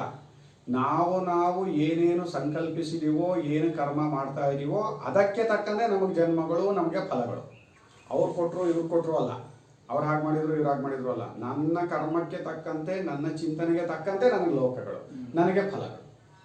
ಯಥಾ ಸಂಕಲ್ಪಿತಂ ಅಂದರೆ ಸಂಕಲ್ಪಕ್ಕೆ ತಕ್ಕಂತೆ, ಯೋಚನೆಗೆ ತಕ್ಕಂತೆ, ಚಿಂತನೆಗೆ ತಕ್ಕಂತೆ ಅವನು ಆ ಲೋಕಕ್ಕೆ ಹೋಗಿ ಸೇರ್ಕೊಂಡ್ಬಿಡ್ತಾನೆ. ಮರಣಕಾಲೇ ಯಚ್ಚಿತ್ತೋ ಭವತಿ ತೇನ ಏಷಃ ಜೀವಃ ಚಿತ್ತೇನ ಸಂಕಲ್ಪೇನ ಇಂದ್ರಿಯೈಃ ಸಹ ಪ್ರಾಣಂ ಮುಖ್ಯ ಪ್ರಾಣವೃತ್ತಿಂ ಆಯಾತಿ. ಮರಣಕಾಲದಲ್ಲಿ ಯಾವ ರೀತಿಯಾದ ಚಿತ್ತವುಳ್ಳವನಾಗಿರ್ತಾನೋ, ಯಾದೃಶಂ ಚಿತ್ತಂ ಯಸ್ಯ ಸಹ ಯಚ್ಚಿತ್ತಃ ಅಂತ, ಯಾವ ರೀತಿಯಾದ ಚಿತ್ತವು ಈತನಿಗಿದೆಯೋ ಅದಕ್ಕೆ ತಕ್ಕಂತೆ ಈ ಜೀವನು ಆ ಚಿತ್ತದಿಂದ ಒಡಗೂಡಿ ಅಂದರೆ ಸಂಕಲ್ಪದಿಂದ ಸೇರಿಕೊಂಡು, ಸಂಕಲ್ಪದ ಜೊತೆಗೆ ಇಂದ್ರಿಯಗಳನ್ನು ಎಳೆದುಕೊಂಡು ಆ ಪ್ರಾಣನ ಹತ್ರಕ್ಕೆ ಬರ್ತಾನೆ ಅಂದರು. ನೋಡಿ, ಜೀವನಿಗೆ ಹೋಗೋದು ಬರೋದು ಇಲ್ಲ. ಯಾಕೆ ಅಂದರೆ ಜೀವ ಅಂದರೆ ದೇವತಾಯ ಆಭಾಸ ಮಾತ್ರ ಅಂತ, ಆ ಪರಮಾತ್ಮನ ನೆರಳಷ್ಟೇ ಜೀವ. ಹೇಗೆ ಅಂದರೆ ಸೂರ್ಯನ ಬೆಳಕು ಅನೇಕ ಪಾತ್ರೆಗಳಲ್ಲಿ ಬಿದ್ದಿದೆ. ನೀರಿನ ಪಾತ್ರೆಗಳಲ್ಲಿ ಸೂರ್ಯನ ಪ್ರತಿಬಿಂಬ ಕಾಣಿಸ್ತಾ ಇದೆ. ಈಗ ಪಾತ್ರೆ ತೆಗೆದುಬಿಟ್ಟಿದ್ರೆ ಪ್ರತಿಬಿಂಬ ಹೋಯ್ತು ಅಂತ ಹೇಳ್ಬೇಕಾ? ಇಲ್ಲ. ಹೋಗ್ಲಿಲ್ವಾ? ಹೋಗ್ಲಿಲ್ವಾ? ಹೋಯ್ತು ಅಂತಲೂ ಹೇಳ್ಬೋದು, ಹೋಗಿಲ್ಲ ಅಂತಲೂ ಹೇಳ್ಬೋದು. ನಾವು ಅದನ್ನು ಯಾವ ರೀತಿ ನೋಡ್ತಾ ಇದ್ದೀವಿ ಅನ್ನೋದ್ರ ಮೇಲೆ ಹೋಗುತ್ತೆ. ಪ್ರತಿಬಿಂಬ ಅಲ್ಲಿತ್ತು ಅಂತ ಹಠ ಹಿಡಿದ್ರೆ ಹೋಯ್ತು ಅಂತ ಹೇಳ್ಬೇಕಾಗುತ್ತೆ. ಇಲ್ಲಪ್ಪ, ತೋರಿಕೆಯಷ್ಟನ್ನೇ ನಾವು ಪ್ರತಿಬಿಂಬ ಅಂತ ಹೇಳ್ತೀವಿ ಹೊರತು ಇತ್ತು ಅನ್ನೋದೇ ಹೊಂದಲ್ಲ ಅನ್ನೋರಿಗೆ ಹೋಯ್ತು ಅನ್ನೋದು ಇಲ್ಲ. ಜೀವ ಆ ರೀತಿಯಾದವನು. ಜೀವ ಯಾವಾಗಲೂ ಪರಮಾತ್ಮನಿಗಿಂತ ಬೇರೆಯಾಗಿ ಇಲ್ಲವೇ ಇಲ್ಲ. ಅವನಿಗೆ ಹೋಗೋದು ಬರೋದು ಅನ್ನೋದು ಇಲ್ಲ. ಆದ್ರೆ ಅವ್ನು ಹೋಗೋದು ಬರೋದು ಅಂತ ಇಟ್ಕೊಂಡಾಗ ಅವ್ನು ಪ್ರಾಣನ ಜೊತೆನೆ ಸೇರ್ಕೋಬೇಕು. ಹೋಗೋದು ಬರೋದೆಲ್ಲ ಪ್ರಾಣನಿಗೆ ಸೇರಿತು, ಕ್ರಿಯೆ ಎಲ್ಲ ಪ್ರಾಣನಿಗೆ ಸೇರಿತು. ಸ್ವತಃ ಜೀವನಿಗೆ ಯಾವ ಕ್ರಿಯೆನೂ ಇಲ್ಲ. ನನಗೆ ಕ್ರಿಯೆ ಇದೆ ಅಂತ ಅಂದ್ಕೊಂಡಾಗ ಅವನಿಗೆ ಪ್ರಾಣ ಅಂತ ಹೆಸರು. ಜೀವ ಅಂತ ಒಂದು, ಪ್ರಾಣ ಅಂತ ಒಂದು ಅವನ ಹತ್ರ ಸೇರ್ಕೋತಾನೆ ಅಂತಲ್ಲ, ಭೇದ ಇಲ್ಲ ಅಲ್ಲಿ. ಆದರೆ ಜೀವ ಅನ್ನೋ ಶಬ್ದವೇ ಪ್ರಾಣವನ್ನು ಧರಿಸಿಕೊಂಡದ್ದು ಅಂತ. ಪ್ರಾಣವನ್ನು ಧರಿಸಿಕೊಂಡದ್ದು ಅಂದರೆ ಪ್ರಾಣದಲ್ಲಿ ಅಭಿಮಾನ ಪಟ್ಟಿಕೊಂಡಿದ್ದು. ನಾನು ಪ್ರಾಣ, ನಾನು ಕ್ರಿಯೆ ಮಾಡೋನು, ನಾನು ಚಿಂತನೆ ಮಾಡೋನು ಅಂತ ಯಾರು ಅನ್ಕೋತೀವೋ ನಾವು ಜೀವ ಆಗ್ತೀವಿ, ನಾನು ಪ್ರಾಣ ಆಗ್ತೀನಿ. ಹಾಗೆ ಜೀವನು ಹಾಗೇನಾಗ್ತಾನೆ, ಆ ಚಿಂತನೆಯಿಂದ ಒಳಗೂಡಿ ಅವನಿಗೆ ಚಿಂತನೆ ಬಂದಾಗ್ತಾನೆ ಅವನು ಪ್ರಾಣವೃತ್ತಿ ಏರಿಸ್ಕೊಳ್ಳೋದು. ಯಾವ ಸಮಯದಲ್ಲಿ ಆ ಕೊನೆಗಾಲದಲ್ಲಿ ಯಾವ ರೀತಿಯ ಚಿಂತನೆ ಬರುತ್ತೋ ಆ ಇಂದ್ರಿಯಗಳನ್ನು ಆ ರೀತಿಯಾಗಿ ತಗೊಂಡು ಆ ರೀತಿಯಾಗಿ ಮನಸ್ಸಿನಲ್ಲಿ ಸೇರಿಕೊಂಡು ಅಂದರೆ ಆ ಮುಖ್ಯ ಪ್ರಾಣ ವೃತ್ತಿಗೆ ಬಂದು ಸೇರ್ಕೋತಾನೆ. ಆ ಚಿಂತನೆಯಿಂದೊಡಗೂಡಿ ಸೇರ್ಕೋತಾನೆ, ಅದಕ್ಕೆ ತಕ್ಕಂತೆ ಹೋಗ್ತಾನೆ.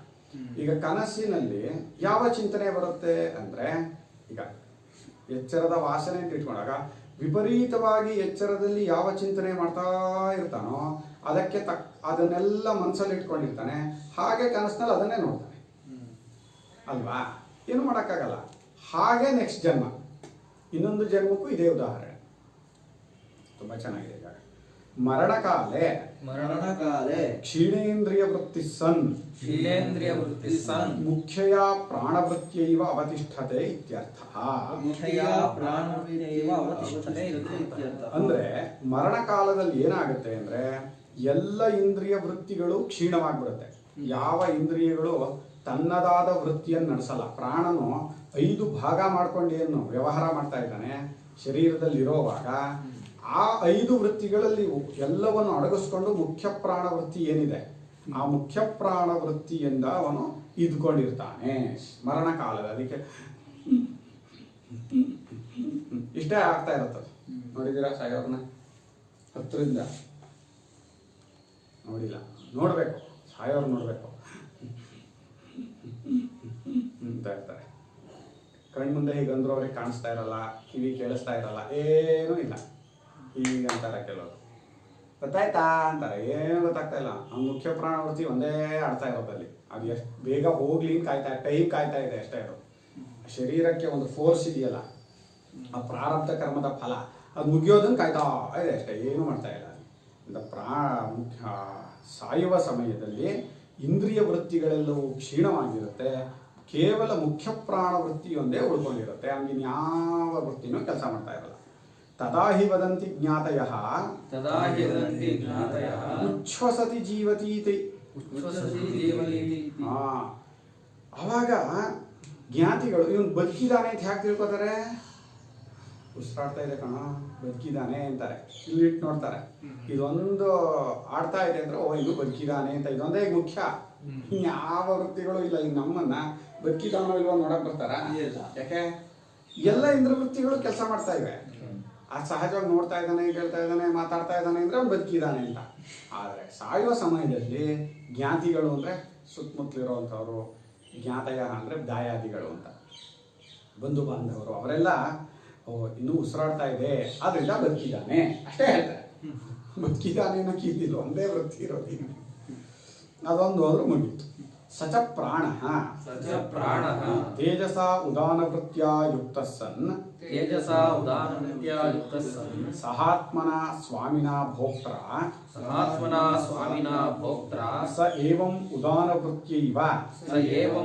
ವೃತ್ಯೈವ ಯುಕ್ತ ಪ್ರಾಣಃ ತಂ ಭೋಕ್ತಾರಂ ಪುಣ್ಯ ಪಾಪ ಕರ್ಮವಶಾತ್ ಯಥಾ ಸಂಕಲ್ಪಿತಂ ಯಥಾಭಿಪ್ರೇತಂ ಲೋಕಂ ನಯತಿ ಪ್ರಾಪಯತಿ.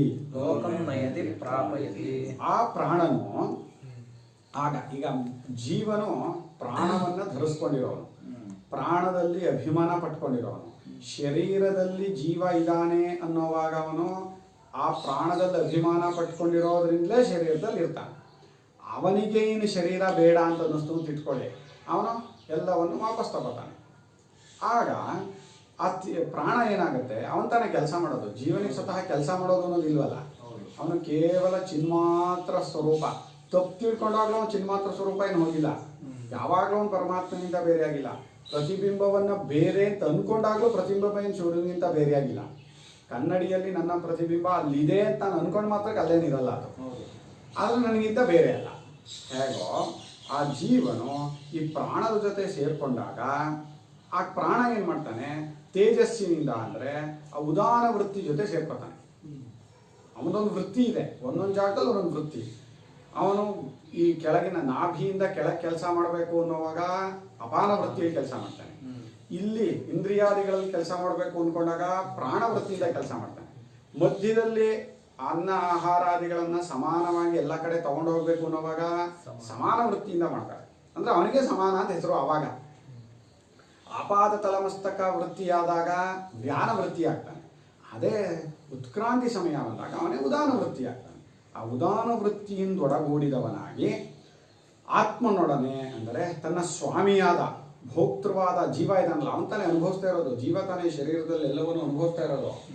ಆ ತನ್ನ ಸ್ವಾಮಿಯಾದ ಭೋಕ್ತೃವಿಂದೊಡಗೂಡಿ ಈ ಉದಾರ ವೃತ್ತಿಯಿಂದಲೇ ಕೂಡಿಕೊಂಡವನಾಗಿ ಆ ಭೋಕ್ತೃವನ್ನ ಅವನವನ ಪುಣ್ಯ ಪಾಪ ಕರ್ಮಕ್ಕೆ ತಕ್ಕಂತೆ, ಪಾಪ ಪುಣ್ಯ ಕರ್ಮಗಳೆಲ್ಲ ಕರ್ಮ ನಡೀತಾ ಇರೋ ಪ್ರಾಣನಿಂದ, ಅದರ ಪ್ರಾಣನಿಗೆ ಚೈತನ್ಯ ಅನ್ನೋದಿಲ್ಲ, ಚೈತನ್ಯವೆಲ್ಲ ಜೀವನಿಗೆ ಸೇರಿರೋದು, ಜೀವನೇ ಮಾಡ್ತಾ ಇರೋದು, ಜೀವನೇ ಅನುಭವಿಸೋದು.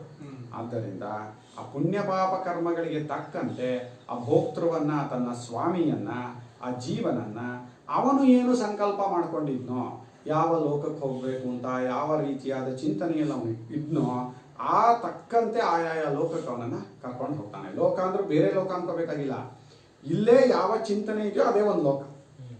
ಪಕ್ಷಿಗಳ ಚಿಂತನೆ ಇತ್ತು ಅಂದ್ರೆ ಪಕ್ಷಿಗಳ ಲೋಕ, ಪ್ರಾಣಿಗಳ ಚಿಂತನೆ ಇತ್ತು ಅಂದ್ರೆ ಪ್ರಾಣಿಗಳ ಲೋಕ. ತುಂಬಾ ಜನ ಹೇಳ್ತಾರೆ, ಅಯ್ಯೋ ಪಕ್ಷಿ ಆದ್ರೂ ಸಾಕಪ್ಪ, ಹಾಕೊಂಡು ಹೋಗ್ಬೋದು, ಎಲ್ಲೂ ಯಾವ ಕಷ್ಟ ಇಲ್ಲ ಅಂತಾರೆ. ತುಂಬಾ ಜನ ಹೇಳಿದ್ದಾರೆ, ನಾನಂತೂ ಕೇಳಿದ್ದೀನಿ. ಅವ್ರಿಗೆ ಏನ್ ಗೊತ್ತಾ, ಇಲ್ಲಿ ಈ ಜನ್ಮ ಇರೋವಾಗ ಈ ಜನ್ಮದ ಕಷ್ಟಗಳು ಗೊತ್ತಾಗತ್ತೆ ಹೊರತು ಆ ಜನ್ಮದ ಕಷ್ಟಗಳು ಅಲ್ಲಿದ್ದಾಗ ಮಾತ್ರ ಗೊತ್ತಾಗೋದು. ಒಂದಿಷ್ಟು ಕಾಳಿಗೋಸ್ಕರ ಅದು ಎಷ್ಟು ಪರದಾಡತ್ತೆ, ಎಷ್ಟು ಒದ್ದಾಡತ್ತೆ, ಕೆಲವು ಸಲ ಎಷ್ಟೋ ಕಿಲೋಮೀಟರ್ ಗಟ್ಟಲೆ ನೀರಿಗೆ ಹೋಗ್ಬೇಕಾಗತ್ತದು. ಮನುಷ್ಯ ಆದ್ರೆ ಏನೋ ಮಾಡ್ಕೊಂಡ್ಬಿಡ್ತಾನೆ. ಅವುಗಳು ಈ ಹಸು ಇದೆಲ್ಲ ಎಷ್ಟು ಕಡೆ ಉತ್ತರ ಕರ್ನಾಟಕದಲ್ಲೆಲ್ಲ ಮಳೆ ಬರದೇನೆ ಎಷ್ಟು ಸಲ ಹಸುಗಳೆಲ್ಲ ಸತ್ತೋಗಿವೆ ಅಲ್ಲಲ್ಲೇ, ಎಮ್ಮೆ ಹಸು ಎಲ್ಲ. ಆ ಜನ್ಮದ ಕಷ್ಟಗಳು ಅಲ್ಲಿದ್ದಾಗ ಮಾತ್ರ ಗೊತ್ತಾಗೋದು. ಅಂದ್ರೆ ಇವನಿಗೆ ಅದೇನೋ ಚೆನ್ನಾಗಿದೆ ಅನ್ಸುತ್ತೆ. ಹಾಗೆ ಯಾರಿಗೆ ಚೆನ್ನಾಗಿದೆ ಅನ್ಸುತ್ತೋ, ಕೆಲವ್ರಿಗೆ ಒಂದು ಕಾಡಲ್ಲಿ ಒಂದು ಮರವಾಗಿಟ್ಬೇಕು ಅಂತಾರೆ. ಸರಿ, ನಮ್ಮೂರಲ್ಲೇ ಇದ್ದಾರೆ ಎಷ್ಟೋ ಜನ, ನಮ್ಮ ಪರಿಚಯದವರೇ ಇದ್ದಾರೆ. ಕಾಡಲ್ಲಿ, ಮಧ್ಯ ಕಾಡಲ್ಲಿ ಯಾರು ಬರಬಾರ್ದು, ಕಡಿಬಾರ್ದು, ಅಲ್ಲೊಂದು ದೊಡ್ಡ ಮರವಾಗ್ಬೇಕಂತೆ, ಅದು ಹಣ್ಣಿನ ಗಿಡವಾಗ್ಬೇಕಂತೆ. ಅಲ್ಲಿ ಪಕ್ಷಿ ಪ್ರಾಣಿಗಳೆಲ್ಲ ಬಂದು ಕೂತ್ಕೊಂಡು ಸಂತೋಷ ಪಡ್ಬೇಕಂತೆ. ಅದು ಒಂಥರ ಚಿಂತನೆ. ನಾನು ಈ ಥರದ್ದು ಚಿಂತನೆ ಮಾಡ್ತಾರೆ ಅಂತ ಗೊತ್ತಾಯ್ತಾಗ ನಾವೆಲ್ಲೂ ಹೋಗ್ಬೇಕಾಗಿಲ್ಲ, ಏನೂ ಆಗ್ಬೇಕಾಗಿಲ್ಲ, ನಾನು ಸಚ್ಚಿದಾನಂದ ಸ್ವರೂಪನಾದ ಪರಮಾತ್ಮನೇ ಆಗಿದ್ದೀನಿ ತಿಳ್ಕೊಂಡು ಶಾಸ್ತ್ರ ಹೇಳುತ್ತೆ. ಮನುಷ್ಯನಿಗೆ ಏನೋ ಒಂದು ಚಿಂತನೆ ಬಂದೇ ಬರುತ್ತೆ. ಅದು ಚೆನ್ನಾಗಿದೆ, ಇದು ಚೆನ್ನಾಗಿದೆ, ಹಾಗಿದ್ರೆ ಚಂದ, ಹೀಗೆ ಬರೀ ದೇವತಾದಿ ಲೋಕಗಳನ್ನೇ ಇಷ್ಟಪಡ್ತಾರೆ ಅಂತೇನಿಲ್ಲ ಮನುಷ್ಯ. ಅವರವರ ಚಿಂತನೆ ಯಾವ ರೀತಿ ಇರುತ್ತೋ, ನಮ್ಮ ಲೋಕೇಶ ಮನೆ ಹೇಳ್ತಿದ್ದ, ಹಸು ಆದರೆ ಚೆನ್ನಾಗಿರುತ್ತೆ ಸ್ವಾಮಿ ಅಂತ. ಎಲ್ಲರೂ ನಮ್ಮನ್ನು ಚೆನ್ನಾಗಿ ನೋಡ್ಕೋತಾರೆ ಅಂತ, ಅಲ್ಲಿ ನಮ್ಮನ್ಯಾಗೋ ಚೆನ್ನಾಗಿ ನೋಡ್ಕೋತಾರೆ. ಅವಾಗ ನಮ್ಮಿಂದ ಏನು ಪ್ರಯೋಜನ ಅಂತ ನೋಡ್ತಾರೆ. ಪ್ರಯೋಜನ ಇಲ್ಲದೆ ಇದ್ರೆ ಯಾರು ಏನು ಮಾಡಲ್ಲ. ಇಂದ್ರಿಯಗಳ ಮತ್ತು ಮನಸ್ಸಿನ ವೃತ್ತಿಯು ಪ್ರಾಣದಲ್ಲಿ ಲಯವಾಗುತ್ತದೆ. ಇದುವರೆಗಿನ ಉತ್ಕ್ರಾಂತಿ ಕ್ರಮವನ್ನು ಹೇಳಿರುವುದು ಪ್ರಾಣನು ಹೇಗೆ ಉತ್ಕ್ರಾಂತಿಗೆ ಕಾರಣನಾಗುತ್ತಾನೆ ಎಂಬ ಪ್ರಶ್ನೆಗೆ ಉತ್ತರವನ್ನು ಹೇಳುವುದಕ್ಕೆ ವಿಸ್ತಾರವಾದ ಉತ್ಕ್ರಾಂತಿ ಕ್ರಮವನ್ನು ಛಾಂದೋಗ್ಯ ಬೃಹದಾರಣಿಕೆಗಳಲ್ಲಿ ಕಾಣಬಹುದು. ಅಲ್ಲಿ ಎಷ್ಟು ಪ್ರಶ್ನೆ ಮಾಡಿದ್ರಪ್ಪ ಅವರು, ಭಾರ್ಗವೋ ವಿದರ್ಭಿ ಏನ್ ಕೇಳ, ಕೌಸಲ್ಯಶ್ಚ ಆಶ್ವಲಾಯನ ಎಷ್ಟು ಕೇಳಿದ್ರು, ಕುತ ಏಷ ಪ್ರಾಣೋ ಜಾಯತೆ, ಆತ್ಮನ ಏಷ ಪ್ರಾಣೋ ಜಾಯತೆ ಅಂತ ಉತ್ತರ ಹೇಳಿದ್ರು. ಕಥಮಾಯಾತ್ಯಸ್ಮಿನ್ ಶರೀರೆ, ಈ ಶರೀರಕ್ಕೆ ಅವನು ಹೇಗೆ ಬರ್ತಾನೆ ಅಂದ್ರೆ ಯಥೈಷಾ ಪುರುಷೇ ಛಾಯ, ಈ ಮನುಷ್ಯನಿಂದ ಛಾಯೆ ಅನ್ನೋದು ಹೇಗೆ ಉಂಟಾಗುತ್ತೋ ಹಾಗೆ ಆತ್ಮನ ಆ ಪರಮಾತ್ಮನ ಛಾಯೆ ಎಷ್ಟೇ ಈ ಪ್ರಾಣ ಅಂತ ಹೆಸರು. ಆಯ್ತಾ? ಅವನು ಕಥಮಾಯಾತಿ ಅಂದ್ರೆ ಮನೋಕೃತೇನ ಆಯಾತಿ ಅಸ್ಮಿನ್ ಶರೀರೆ, ಮನಸ್ಸಿನ ಸಂಕಲ್ಪ ಏನಿದೆ ಅದಕ್ಕೆ ತಕ್ಕಂತೆ ಅವನು ಬರ್ತಾನೆ ಅಂತ. ಆತ್ಮಾನಂವ ಪ್ರವಿಭಜ್ಯ ಕಥಂ ಪ್ರಾತಿಷ್ಠತೆ ಅಂದರು. ತನ್ನನ್ನು ತಾನು ವಿಭಾಗ ಮಾಡಿಕೊಂಡು ಯಾವ ರೀತಿಯಾಗಿ ಶರೀರದಲ್ಲಿರ್ತಾನೆ ಅಂದ್ರೆ 5 ವೃತ್ತಿಗಳದ್ದನ್ನು ಹೇಳಿದ್ದಾಯ್ತು. ಕೇನೋತ್ಕಮ ಯಾವುದರಿಂದ ಅವನು ಹೊರಟೋಗ್ತಾನೆ ಅಂದ್ರೆ ಉದಾನ ವೃತ್ತಿಯಿಂದ ಹೊರಟೋಗ್ತಾನೆ. ಇಷ್ಟನ್ನು ಉತ್ತರ ಹೇಳಿದಾಗ, ಇನ್ನು ಕಥಂ ಬಾಹ್ಯಂ ಅಭಿಧತ್ತೆ ಕಥಂ ಅಧ್ಯಾತ್ಮ ಮಿತಿಗೋ ಆದಿತ್ಯೋಹ ವೈ ಬಾಹ್ಯ ಪ್ರಾಣ ಉದಯತಿ ಅಂತ ಹೇಳಿದ್ರಲ್ಲ, ಅಲ್ಲೆಲ್ಲ ಅಧ್ಯಾತ್ಮ ಮತ್ತು ಅಧಿದೈವವಾಗಿ ಅಧಿಭೂತವಾಗಿ ಅವನು ಹೇಗೆ ಎಲ್ಲವನ್ನು ಧರಿಸ್ಕೊಂಡಿದ್ದಾನೆ ಅಂತ ಹೇಳಿದ್ದಾಯಿತು. ಯ ಏವಂ ವಿದ್ವಾನ್ ಪ್ರಾಣಂ ವೇದ ಮಹಾಸ್ಯ ಪ್ರಜಾಹೀಯತೆ ಅಮೃತೋ ಭವತಿ ತದೇಶ ಶ್ಲೋಕಃ. ಏವಂ ವಿದ್ವಾನ್ ವೇದ ಪ್ರಾಣಂ. ಓ ಎಲ್ಲೋ ಇದಾನಿಲ್ಲ, ಪ್ರಾಣಂ ವೇದ ಆಯ್ತು. ನ ಹ ಹ ಹ ಅಸ್ಯ ಅಸ್ಯ ಪ್ರಜಾಃ. ಪ್ರದಹೀಯತೆ ಹೀಯತೆ. ಏಕವಚನ. मृतो अमृतो भवति तत् एषः श्लोकः एषः श्लोकः तस्मिन् एषः श्लोकः ಹೀಯತೆ ಓಹಾಕ್ಯಾಗಿ. ಯಾವಾತನು ಹೀಗೆ ಪ್ರಾಣನನ್ನು ತಿಳಿಯುತ್ತಾನೋ, ಪ್ರಾಣನು ಆತ್ಮನಿಂದ ಹುಟ್ಟುತ್ತಾನೆ, ಸಚ್ಚಿದಾನಂದ ಸ್ವರೂಪನಾದ ಪರಮಾತ್ಮನ ನೆರಳಷ್ಟೇ ಪ್ರಾಣ, ಅವನು ಈ ಶರೀರದಲ್ಲಿ ಬಂದು ಸೇರ್ಕೊಂಡಿದ್ದಾನೆ ಅನ್ನೋದು ನಮ್ಮ ನಮ್ಮ ಮನಸ್ಸಿನ ಸಂಕಲ್ಪಕ್ಕೆ ತಕ್ಕಂತೆ ಮನೋಕೃತೇನ ಆಯಾತಿ. ಅವನು ಈ ಶರೀರದಲ್ಲಿ ತನ್ನನ್ನು 5 ವೃತ್ತಿಯಾಗಿ ಮಾಡಿಕೊಂಡು ಈ ಚಕ್ಷುರಾದಿಗಳ ರೂಪದಲ್ಲಿ ಇರುವಾಗ ಪ್ರಾಣ ರೂಪದಲ್ಲೂ, ನಾಭಿಯಿಂದ ಕೆಳಗೆ ಅಪಾನ ವೃತ್ತಿಯಲ್ಲೂ, ಮಧ್ಯದಲ್ಲಿ ಸಮಾನ ವೃತ್ತಿಯಲ್ಲೂ, ಸರ್ವತೋ ವ್ಯಾಪನಾಗಿ ವ್ಯಾನ ವೃತ್ತಿಯಲ್ಲೂ ಇದ್ದಾನೆ. ಅವನು ಮರಣ ಸಮಯದಲ್ಲಿ ಮಾತ್ರ ಉದಾನ ವೃತ್ತಿಯಿಂದ ಈ ದೇಹದ ಎಲ್ಲ ತೇಜಸ್ಸನ್ನು, ಇಂದ್ರಿಯಗಳ ಶಕ್ತಿಯನ್ನೆಲ್ಲ ಮನಸ್ಸಿನಲ್ಲಿ ಸೇರಿಸ್ಕೊಂಡು ತನ್ನ ಭೋಕ್ತೃವಾದ ಸ್ವಾಮಿಯಾದ ಜೀವನು ಯಾವ ರೀತಿಯಾಗಿ ಸಂಕಲ್ಪಿಸ್ಕೊಂಡಿದ್ದಾನೋ ಆ ಲೋಕಕ್ಕೆ ಅದನ್ನು ಕರ್ಕೊಂಡು ಹೋಗ್ತಾನೆ. ಅದೇ ಪ್ರಾಣನೇ ಹೊರಗಡೆ ಆದಿತ್ಯನ ರೂಪದಲ್ಲಿ ಪ್ರಾಣವೃತ್ತಿಯಲ್ಲಿದ್ದಾನೆ, ಅವನೇ ಪೃಥ್ವಿಯಲ್ಲಿ ಅಪಾನ ವೃತ್ತಿಯಲ್ಲಿದ್ದಾನೆ, ಅವನೇ ನಂತರ ಆಕಾಶ, ಆದಿತ್ಯ ಮತ್ತು ಭೂಮಿಯ ಮಧ್ಯದಲ್ಲಿರುವ ಆಕಾಶದಲ್ಲಿ ಎಲ್ಲರಿಗೂ ಸಮಾನವಾಗಿ ಮಳೆ ಕಿರಣ ಇವುಗಳನ್ನೆಲ್ಲ ಕೊಡ್ತಾ ಇರೋದ್ರಿಂದ ಸಮಾನ ವೃತ್ತಿಯಲ್ಲಿದ್ದಾನೆ. ಅವನೇ ಸಾಮಾನ್ಯ ವಾಯುವಿನ ರೂಪದಲ್ಲಿ ವ್ಯಾನ ವೃತ್ತಿಯಲ್ಲಿದ್ದಾನೆ. ಹೀಗೆ ಯಾರೋ ಪ್ರಾಣನನ್ನ ತಿಳ್ಕೊತಾನೋ ಅಂದ್ರೆ ಉಪಾಸನೆ ಮಾಡ್ತಾನೋ ಅಂತ. ಬರೀ ತಿಳ್ಕೊಂಡು ಒಂದ್ಸಲ ತಿಳ್ಕೊಂಡಿದ್ದಕ್ಕೇನೋ, ಒಂದ್ಸಲ ತಿಳ್ಕೊಂಡಿದ್ದು ಒಂಚೂರು ಫಲ ಇದೆ. ಆದರೆ ಇದು ಸಾಕ್ಷಾತ್ಕಾರವಾಗುವವರೆಗೆ, ಪ್ರಾಣನ ಮಾಹಾತ್ಮ್ಯ ಸಾಕ್ಷಾತ್ಕಾರವಾಗುವವರೆಗೆ ಹಿಂದಿನ ಇಂದ್ರಿಯಗಳೆಲ್ಲ ಸ್ತೋತ್ರ ಮಾಡಿದ್ರಲ್ಲ, ಇದನ್ನು ಸೇರಿಸ್ಕೊಂಡು ಯಾರೋ ಚೆನ್ನಾಗಿ ಪ್ರಾಣನ ಬಗ್ಗೆ ತಿಳ್ಕೊತಾನೋ ಅವನಿಗಿದು ಫಲ ಆಗುತ್ತೆ ಅಂತ. ನೋಡಿ, ಎಲ್ಲಿ ಫಲ ಆಗತ್ತೆ ಅಂತ ಹೇಳುತ್ತೋ ಅಲ್ಲೆಲ್ಲ ಅದರಲ್ಲೂ ಪ್ರಾಣಾದಿವರೆಗೆ ಹೇಳುವಾಗ ಬರೀ ಒಂದ್ಸಲ ತಿಳ್ಕೊಂಡಿದ್ದೇನೆ ಹೇಳಲ್ಲ. ಪ್ರಾಣಾದಿಯವರೆಗೆ, ಈಗ ಆತ್ಮನನ್ನ ಒಂದು ಸಲ ತಿಳ್ಕೊಂಡಿದ್ರಿಂದಲೇನೆ ಎಲ್ಲವೂ ಫಲವೂ ಆಗ್ಬಿಡುತ್ತೆ. ಅಲ್ಲಿ ತಿಳ್ಕೊಳ್ಳೋದಷ್ಟೇ ಇರೋದು. ಯಾಕೆ? ತಪ್ಪು ತಿಳ್ಕೊಂಡಿರೋದ್ರಿಂದ ಜೀವನ ಆಗಿದ್ದೀನಿ. ಆದರೆ ಪ್ರಾಣನವರೆಗೆ ತಿಳ್ಕೊಳ್ಳೋದು ಅಂದ್ರೆ ಉಪಾಸನೆ ಮಾಡೋದೇನೆ. ಮತ್ತೆ ಮತ್ತೆ ಮತ್ತೆ ಮತ್ತೆ ಅದನ್ನು ಮನಸ್ಸಿಗೆ ತಂದ್ಕೊತಾ ಇರಬೇಕು ಆ ಪ್ರಾಣನ ಮಾಹಾತ್ಮ್ಯವನ್ನು. ಹಾಗೆ ಯಾರು ತಿಳ್ಕೊತಾನೋ ಅವನಿಗೆ ಭೌತಿಕವಾದ ಒಂದು ದೃಷ್ಟಫಲ ಒಂದಿದೆ. ಏನು ಅಂದರೆ ಅವನ ವಂಶದಲ್ಲಿ ಪ್ರಜೆಗಳು ನಾಶ ಆಗಲ್ಲ. ಯಾಕೆ? ಅವನು ಪ್ರಾಣೋಪಾಸಕ. ಅವನು ಅಂತಹ ಪ್ರಾಣೋಪಾಸಕ ಇರೋವಾಗ ಅವನ ಮುಂದೆ ಅವನ ಮಕ್ಕಳು ಮೊಮ್ಮಕ್ಕಳು ಸತ್ತೋಗ್ತಾರ? ಮಹಾನ್ ಫಲ ಇದು. ಲೋಕದಲ್ಲಿ ಅತ್ಯಂತ ದುಃಖ ಅಂದ್ರೆ ಇದೇನೆ. ಯಾವುದು? ದೊಡ್ಡವ್ರು ಇರೋವಾಗ ಸಣ್ಣವ್ರು ಸತ್ತೋಗ್ಬಿಡೋದು. ನಮ್ಮ ವೇದದಲ್ಲಿ ಒಂದು ಮಂತ್ರನೂ ಇದೆ, ಏವಮಾಯುಗುಂ ಶಿಕಲ್ಪತಾಂ ಅಂತ. ನಾವು ದೊಡ್ಡವರಿರೋವಾಗ ಸಣ್ಣವರು ಹೋಗಬಾರ್ದು, ಆ ರೀತಿಯಾಗಿ ನಮಗೆಲ್ಲರಿಗೂ ಆಯುಷ್ಯವನ್ನ ಕಲ್ಪಿಸು ಅಂತ ಒಂದು ವಾಕ್ಯ ಇದೆ. ಏವಮಾಯುಗುಂ, ಹಿಂದಿನ ವಾಕ್ಯ, ಯಥಾನ ಪೂರ್ವಮಪರೋಜಹಾತ್ಯೇವಮಾಯುಗುಂ ಶಿಕಲ್ಪತಾಂ. ಯಥಾನ ಹಿಂದೆ ಮುಂದಿನವನು, ಅಪರಹ ನ ಜಹಾತ್, ಹಿಂದಿನವರು ಇರುವಾಗ ಮುಂದಿನವರು ಪ್ರಾಣ ಕಳ್ಕೊಳ್ಳಲ್ವೋ ಆ ರೀತಿಯಾಗಿ ಆಯುಷ್ಯನ ಕಲ್ಪಿಸು. ನಮಗೆ 100 ವರ್ಷ ಕೊಡು 200 ವರ್ಷ ಕೊಡು ಅಂತ ನಾವು ಕೇಳಲ್ಲ. ದೊಡ್ಡವರು ಇರುವಾಗ ಸಣ್ಣವರು ಹೋಗ್ಬಾರ್ದು. ಅದು ಭಾರಿ ಮುಖ್ಯ, ಭಾರಿ ದುಃಖಕರವಾದಂಥ ವಿಷಯ ಅದು. ಅದರಿಂದ ಈ ಪ್ರಾಣೋಪಾಸಕ ಇದಾನಲ್ಲಪ್ಪ, ಇವನ ವಂಶದಲ್ಲಿ ಪ್ರಜೆಗಳು ನಾಶವಾಗೋದೇ ಇಲ್ಲ. ಅಮೃತೋ ಭವತಿ, ಇನ್ನು ಅಮೃತತ್ವವನ್ನು ಹೊಂದುತ್ತಾನೆ. ಯಾಕೆ? ಪ್ರಾಣ ಸಾಮಾನ್ಯವೇ. ಆಕಾಶವನ್ನು ವ್ಯಾಪಿಸ್ಕೊಂಡಿರುವಂಥವನವನು. ಆಕಾಶಕ್ಕೆ ಅಭಿಮಾನಿ ದೇವತೆ ಯಾರಿದ್ದಾನೆ, ಆ ದೇವತಾ ರೂಪದಲ್ಲಿರೋನು ಪ್ರಾಣನೇ. ಅಂಥವನಾದ್ದರಿಂದ ಇದು ಅಪೇಕ್ಷಿಕ ಅಮೃತತ್ವ, ಉಪಾಸನೆಯಿಂದ ಬಂದದ್ದು. ಅದರಿಂದ ಅವನು ಅಮೃತನಾಗುತ್ತಾನೆ. ಈ ವಿಷಯದಲ್ಲಿ ಮುಂದಿನ ಶ್ಲೋಕವೂ ಇದೆ ಅಂತ. ಯಃ ಕಶ್ಚಿದೇವಂ ವಿದ್ವಾನ್ ಯಥೋಕ್ತ ವಿಶೇಷಣೈಃ ವಿಶಿಷ್ಟಂ ಉತ್ಪತ್ತ್ಯಾದಿಭಿಃ ಪ್ರಾಣಂ ವೇದ ಜಾನಾತಿ ತಸ್ಯ ಇದಂ ಫಲಂ ಐಹಿಕಂ ಆಮುಷ್ಮಿಕಂ ಚ ಉಚ್ಯತೆ. ಉಪಾಸನೆ ಮಾಡಬೇಕು ಚೆನ್ನಾಗಿ. ಯಃ ಕಶ್ಚಿತ್, ಯಾವನಾದರೂ ಸರಿ, ಅವನು ಇವನು ಅಂತಲ್ಲ, ಅವನು ಯಾವನಾದರೂ ಆಗಬಹುದು. ಅವನು ಏವಂ ವಿದ್ವಾನ್, ಈ ರೀತಿಯಾಗಿ ಚೆನ್ನಾಗಿ ಪ್ರಾಣನ ವಿಚಾರವನ್ನು ತಿಳ್ಕೊತಾನೋ, ಯಥೋಕ್ತ ವಿಶೇಷಣೈ, ಮೇಲೆ ಹೇಳಿದ ಎಲ್ಲ ರೀತಿಯ ವಿಶೇಷಣಗಳು ಇದೆಯಲ್ಲ ಹಿಂದಿನ 2 ಪ್ರಕರಣಗಳಲ್ಲಿ, ಆ 2 ಪ್ರಕರಣಗಳಲ್ಲಿ 3 ಪ್ರಕರಣನೂ ಇಟ್ಕೊಳ್ಳಿ, ಇದನ್ನು ಸೇರಿ 3ನೇದು. 3 ಪ್ರಕರಣಗಳಲ್ಲಿಯೂ ಪ್ರಾಣನ ಮಾಹಾತ್ಮ್ಯವನ್ನೇ ನಾವು ಹೇಳಿದ್ದು. ಅದರನ್ನ ಮೇಲೆ ಹೇಳಿದ ವಿಶೇಷಣಗಳಿಂದ ಕೂಡಿಕೊಂಡಂತಹ ಪ್ರಾಣನನ್ನ ಅವನು ಉತ್ಪತ್ತಿಯೇ ಮೊದಲಾದ ರೂಪದಲ್ಲಿ ಅವನೇ ಇರೋದು. ಉತ್ಪತ್ತಿಮಾಯತಿಂ ಸ್ಥಾನಂ ಅಂತ ಮುಂದೆ ಬರುತ್ತೆ ಶ್ಲೋಕ. ಉತ್ಪತ್ತ್ಯಾದಿಗಳ ರೂಪದಲ್ಲಿ, ಜಗತ್ತಿನ ಉತ್ಪತ್ತ್ಯಾದಿಗಳ ರೂಪದಲ್ಲಿರೋ ಪ್ರಾಣನೇ. ಜಗತ್ತಿನ ಸೃಷ್ಟಿ ಅಂದ್ರೆ ಪ್ರಾಣನೇ. ಜಗತ್ತಿನಲ್ಲಿ ಯಾವುದಾದ್ರೂ ವಿಶೇಷಗಳು ತೋರ್ತಾ ಇದೆ ಅಂದ್ರೆ ಪ್ರಾಣನೇ. ಈ ರೀತಿಯಾಗಿ ತಿಳ್ಕೊತಾನೋ ಅಂದ್ರೆ ಉಪಾಸನೆ ಮಾಡ್ತಾನೋ ಅವನಿಗೆ ಇದು ಐಹಿಕ ಮತ್ತು ಆಮುಷ್ಮಿಕ 2 ಫಲ ಹೇಳ್ತೀವಿ. ಐಹಿಕ ಅಂದ್ರೆ ಇಹ, ಇಲ್ಲಿರುವಂತಹ ಫಲ ಒಂದು.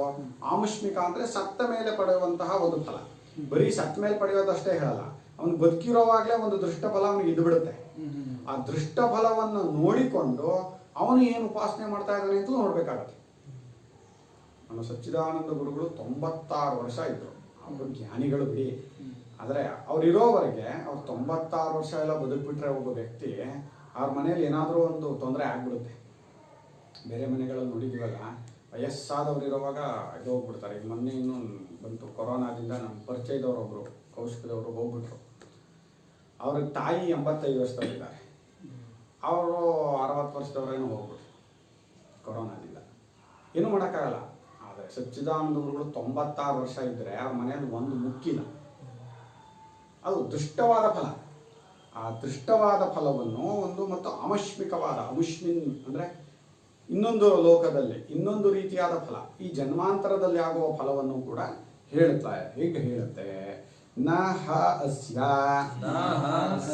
ನೈವ ಅಸ್ಯ ವಿದುಷಃ ಪ್ರಜಾಃ ಪುತ್ರ ಪೌತ್ರಾದಿ ಲಕ್ಷಣ ಹೀಯತೆ ವಿಚ್ಛಿದ್ಯತೆ. ಈ ವಿದುಷನಿಗೆ, ಈ ರೀತಿಯಾಗಿ ಉಪಾಸನೆ ಮಾಡುವಂಥವನಿಗೆ, ಪ್ರಾಣನನ್ನೇ ಉಪಾಸನೆ ಮಾಡ್ತಾ ಇರೋದು. ಆಯುಷ್ಯ ಅಂದ್ರೆ ಪ್ರಾಣನೇ ತಾನೆ. ಅದರಿಂದ ಪ್ರಾಣನನ್ನು ಉಪಾಸನೆ ಮಾಡ್ತಾ ಇರುವಂತಹ ಈ ಜ್ಞಾನಿಗೆ, ಅವನು ಜ್ಞಾನಿನೇ, ಸಾಮಾನ್ಯ ಅಲ್ಲ. ಪ್ರಾಣೋಪಾಸಕರು ಇವು ಅವ್ರಿಗೆಲ್ಲ ಅಷ್ಟಸಿದ್ಧಿಗಳು ಇರುತ್ತೆ, ಏನು ಬೇಕಿದ್ರೂ ಮಾಡ್ತಾ ಇರ್ತಾರೋ. ಅಂಥ ಜ್ಞಾನಿಯಾದವನಿಗೆ ಪ್ರಜೆಗಳು ಅಂದರೆ ಪುತ್ರ ಪೌತ್ರಾದಿ ರೂಪರಾದವರು. ಪ್ರಜೆಗಳು ಅಂದ್ರೆ ಬರೀ ಮಕ್ಕಳು ಅಂತಲ್ಲ, ಅವನ ಮೊಮ್ಮಕ್ಕಳು ಮರಿಮಕ್ಕಳು ಕೂಡ ಸಾಯಲ್ಲ. ಪುತ್ರ ಪೌತ್ರ ಪ್ರಪೌತ್ರಾದಿ ರೂಪವಾದಂತಹ ಪ್ರಜೆಗಳು ಸಾಯುವುದೇ ಇಲ್ಲ. ನ ಹೀಯತೆ ನ ವಿಚ್ಛಿದ್ಯತೆ, ಅವರು ತುಂಡೇ ಆಗಲ್ಲ, ಮುಖ್ಯ ಆಗಲ್ಲ ಅಲ್ಲಿ ಆ ಇದರಲ್ಲಿ.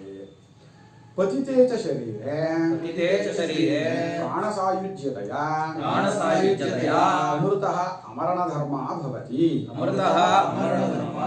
ಇನ್ನು ಶರೀರ ಬಿದ್ದೋದ್ಮೇಲೆ, ಪತಿತೇತ ಶರೀರೇ, ಶರೀರ ಹೊರಟೋದ್ಮೇಲೆ ಪ್ರಾಣ ಸಾಯುಜ್ಯವನ್ನು ಹೊಂದುವುದರಿಂದ ಇಡೀ ಜಗತ್ತನ್ನು ಪ್ರಾಣಸ್ಯೇದಂ ವಶೇ ಸರ್ವಂ ತ್ರಿದಿವೇ ಯತ್ ಪ್ರತಿಷ್ಠಿತಂ ಅಂತ 3 ಬ್ರಹ್ಮಲೋಕದವರೆಗೆ ಏನಿದೆ, ತ್ರಿದಿವ ದ್ಯುಲೋಕದಲ್ಲಿ 3ನೇ ಸ್ಥಾನ, ಅತ್ಯಂತ ಕೊನೆಯ ಸ್ಥಾನ ಅಂತ ಏನಿದೆ, ಅಲ್ಲಿಯವರೆಗೂ ಏನೇನೇನೇನು ತೋರು ಬರುತ್ತೋ ಅದೆಲ್ಲವೂ ಪ್ರಾಣನೇ, ಅದೇ ನಾನಾಗಿದ್ದೀನಿ ಅಂತ ತಿಳ್ಕೊಂಡಿರ್ತಾನ ಅವನು. ಅದರಿಂದ ಪ್ರಾಣ ಸ್ವರೂಪವನ್ನು ಹೊಂದೋದ್ರಿಂದ ಅಮೃತನಾಗುತ್ತಾನೆ, ಅಮರಣ ಸ್ವರೂಪವನ್ನು ಅವನು ಹೊಂದುತ್ತಾನೆ. ಇದು ಅಪೇಕ್ಷಿಕವಾದದ್ದೇ ತತ್ವಜ್ಞಾನಕ್ಕೆ ಹೋಲಿಸ್ಕೊಂಡ್ರೆ. ಆತ್ಮನಿಂದ ಹುಟ್ಟುವುದು, ಕರ್ಮವಾಸನೆಯಿಂದ ಶರೀರ ಧಾರಣೆ ಮಾಡುವುದು, ಪ್ರಾಣಾಪಾನಾದಿ ವೃತ್ತಿಗಳನ್ನು ಮಾಡುತ್ತಾ ಶರೀರದಲ್ಲಿದ್ದು ಉದಾನ ವೃತ್ತಿಯಿಂದ ಉತ್ಕ್ರಾಂತಿಯನ್ನು ಹೊಂದುವುದು, ಆದಿತ್ಯಾದಿ ರೂಪಗಳಿಂದ ಹೊರಗೂ ಪ್ರಾಣಾದಿ ರೂಪಗಳಿಂದ ಒಳಗೂ ಇರುವುದು, ಭೋಕ್ತೃವಿನೊಡಗೂಡಿ ಲೋಕಾಂತರಕ್ಕೆ ಹೋಗುವುದು, ಈ ವಿಶೇಷಣಗಳಿಂದ ಕೂಡಿದಂತಹ ಇಷ್ಟು ವಿಶೇಷಣಗಳನ್ನು ಸೇರಿಸ್ಕೋಬೇಕು. ಇದಕ್ಕೆ ಉಪಾಸನೆ ಮಾಡುವನು ಅಂತ 2ನೇದು, ತಿಳಿದುಕೊಳ್ಳುವನು ಅನ್ನೋದಕ್ಕೆ ಆಚಾರ್ಯ ಸ್ವಾಮಿಗಳು ನೋಡಿ ಪ್ರಾಣವನ್ನು ಅರಿಯುವನು ಅಂತ ಇದೆ 2ನೇ ಟಿಪ್ಪಣಿ. ಅದಕ್ಕೆ ಉಪಾಸನೆ ಮಾಡುವನು. ಜ್ಞಾನವೇ ಮುಖ್ಯವಾದರೂ ಇಲ್ಲಿ ಅಪರವಿದ್ಯೆಯ ಫಲವನ್ನು ಉಪಸಂಹಾರ ಮಾಡಿರುತ್ತದೆ. ಇಲ್ಲಿಯವರೆಗೂ ಅಪರವಿದ್ಯೆಯ ಸ್ವರೂಪವನ್ನು ಅನುವಾದ ಮಾಡಿದಂತೆ ಆಯಿತು ಇಲ್ಲಿವರೆಗೆ. ಇನ್ನು ಮುಂದಕ್ಕೆ ಅಪರವಿದ್ಯೆಯ ಸ್ವರೂಪದ ವಿಚಾರ ಬರಲ್ಲ ಅಂತ ಅನುವಾದ ಮಾಡಿ ಹೇಳ್ಬಿಟ್ಟಿದ್ದೀವಿ. ಉಪಾಸನೆಯನ್ನು ಮಾಡಿ ಸಾಕ್ಷಾತ್ಕಾರ ಕೊಂಡವರಿಗೆ ಶರೀರವು ಬಿದ್ದ ಬಳಿಕ ಆಯಾ ದೇವತೆಗೆ ಸಾಯುಜ್ಯವಾಗುತ್ತದೆ. ಅಪೇಕ್ಷಿಕ ಮುಕ್ತಿ ನೋಡಿ ಸ್ವಾಮಿಗಳು. ಆಚಾರ್ಯರು ಬರೀಲಿಲ್ಲ, ಸಾವಿಲ್ಲದ ಸ್ವಭಾವದಾಗುತ್ತಾನೆ ಅಂತಷ್ಟೇ ಬರೆದ್ರು ಆಚಾರ್ಯರು. ಅಮರಣ ಧರ್ಮ ಭವತಿ ಅಂತ. ಆ ಸ್ವಾಮಿಗಳು ಇದು ಉಪಾಸನೆಯಿಂದ ಪಡೆಯುವ ಆಪೇಕ್ಷಿಕ ಮುಕ್ತಿ, ಇದು ಫೈನಲ್ ಅಲ್ಲ.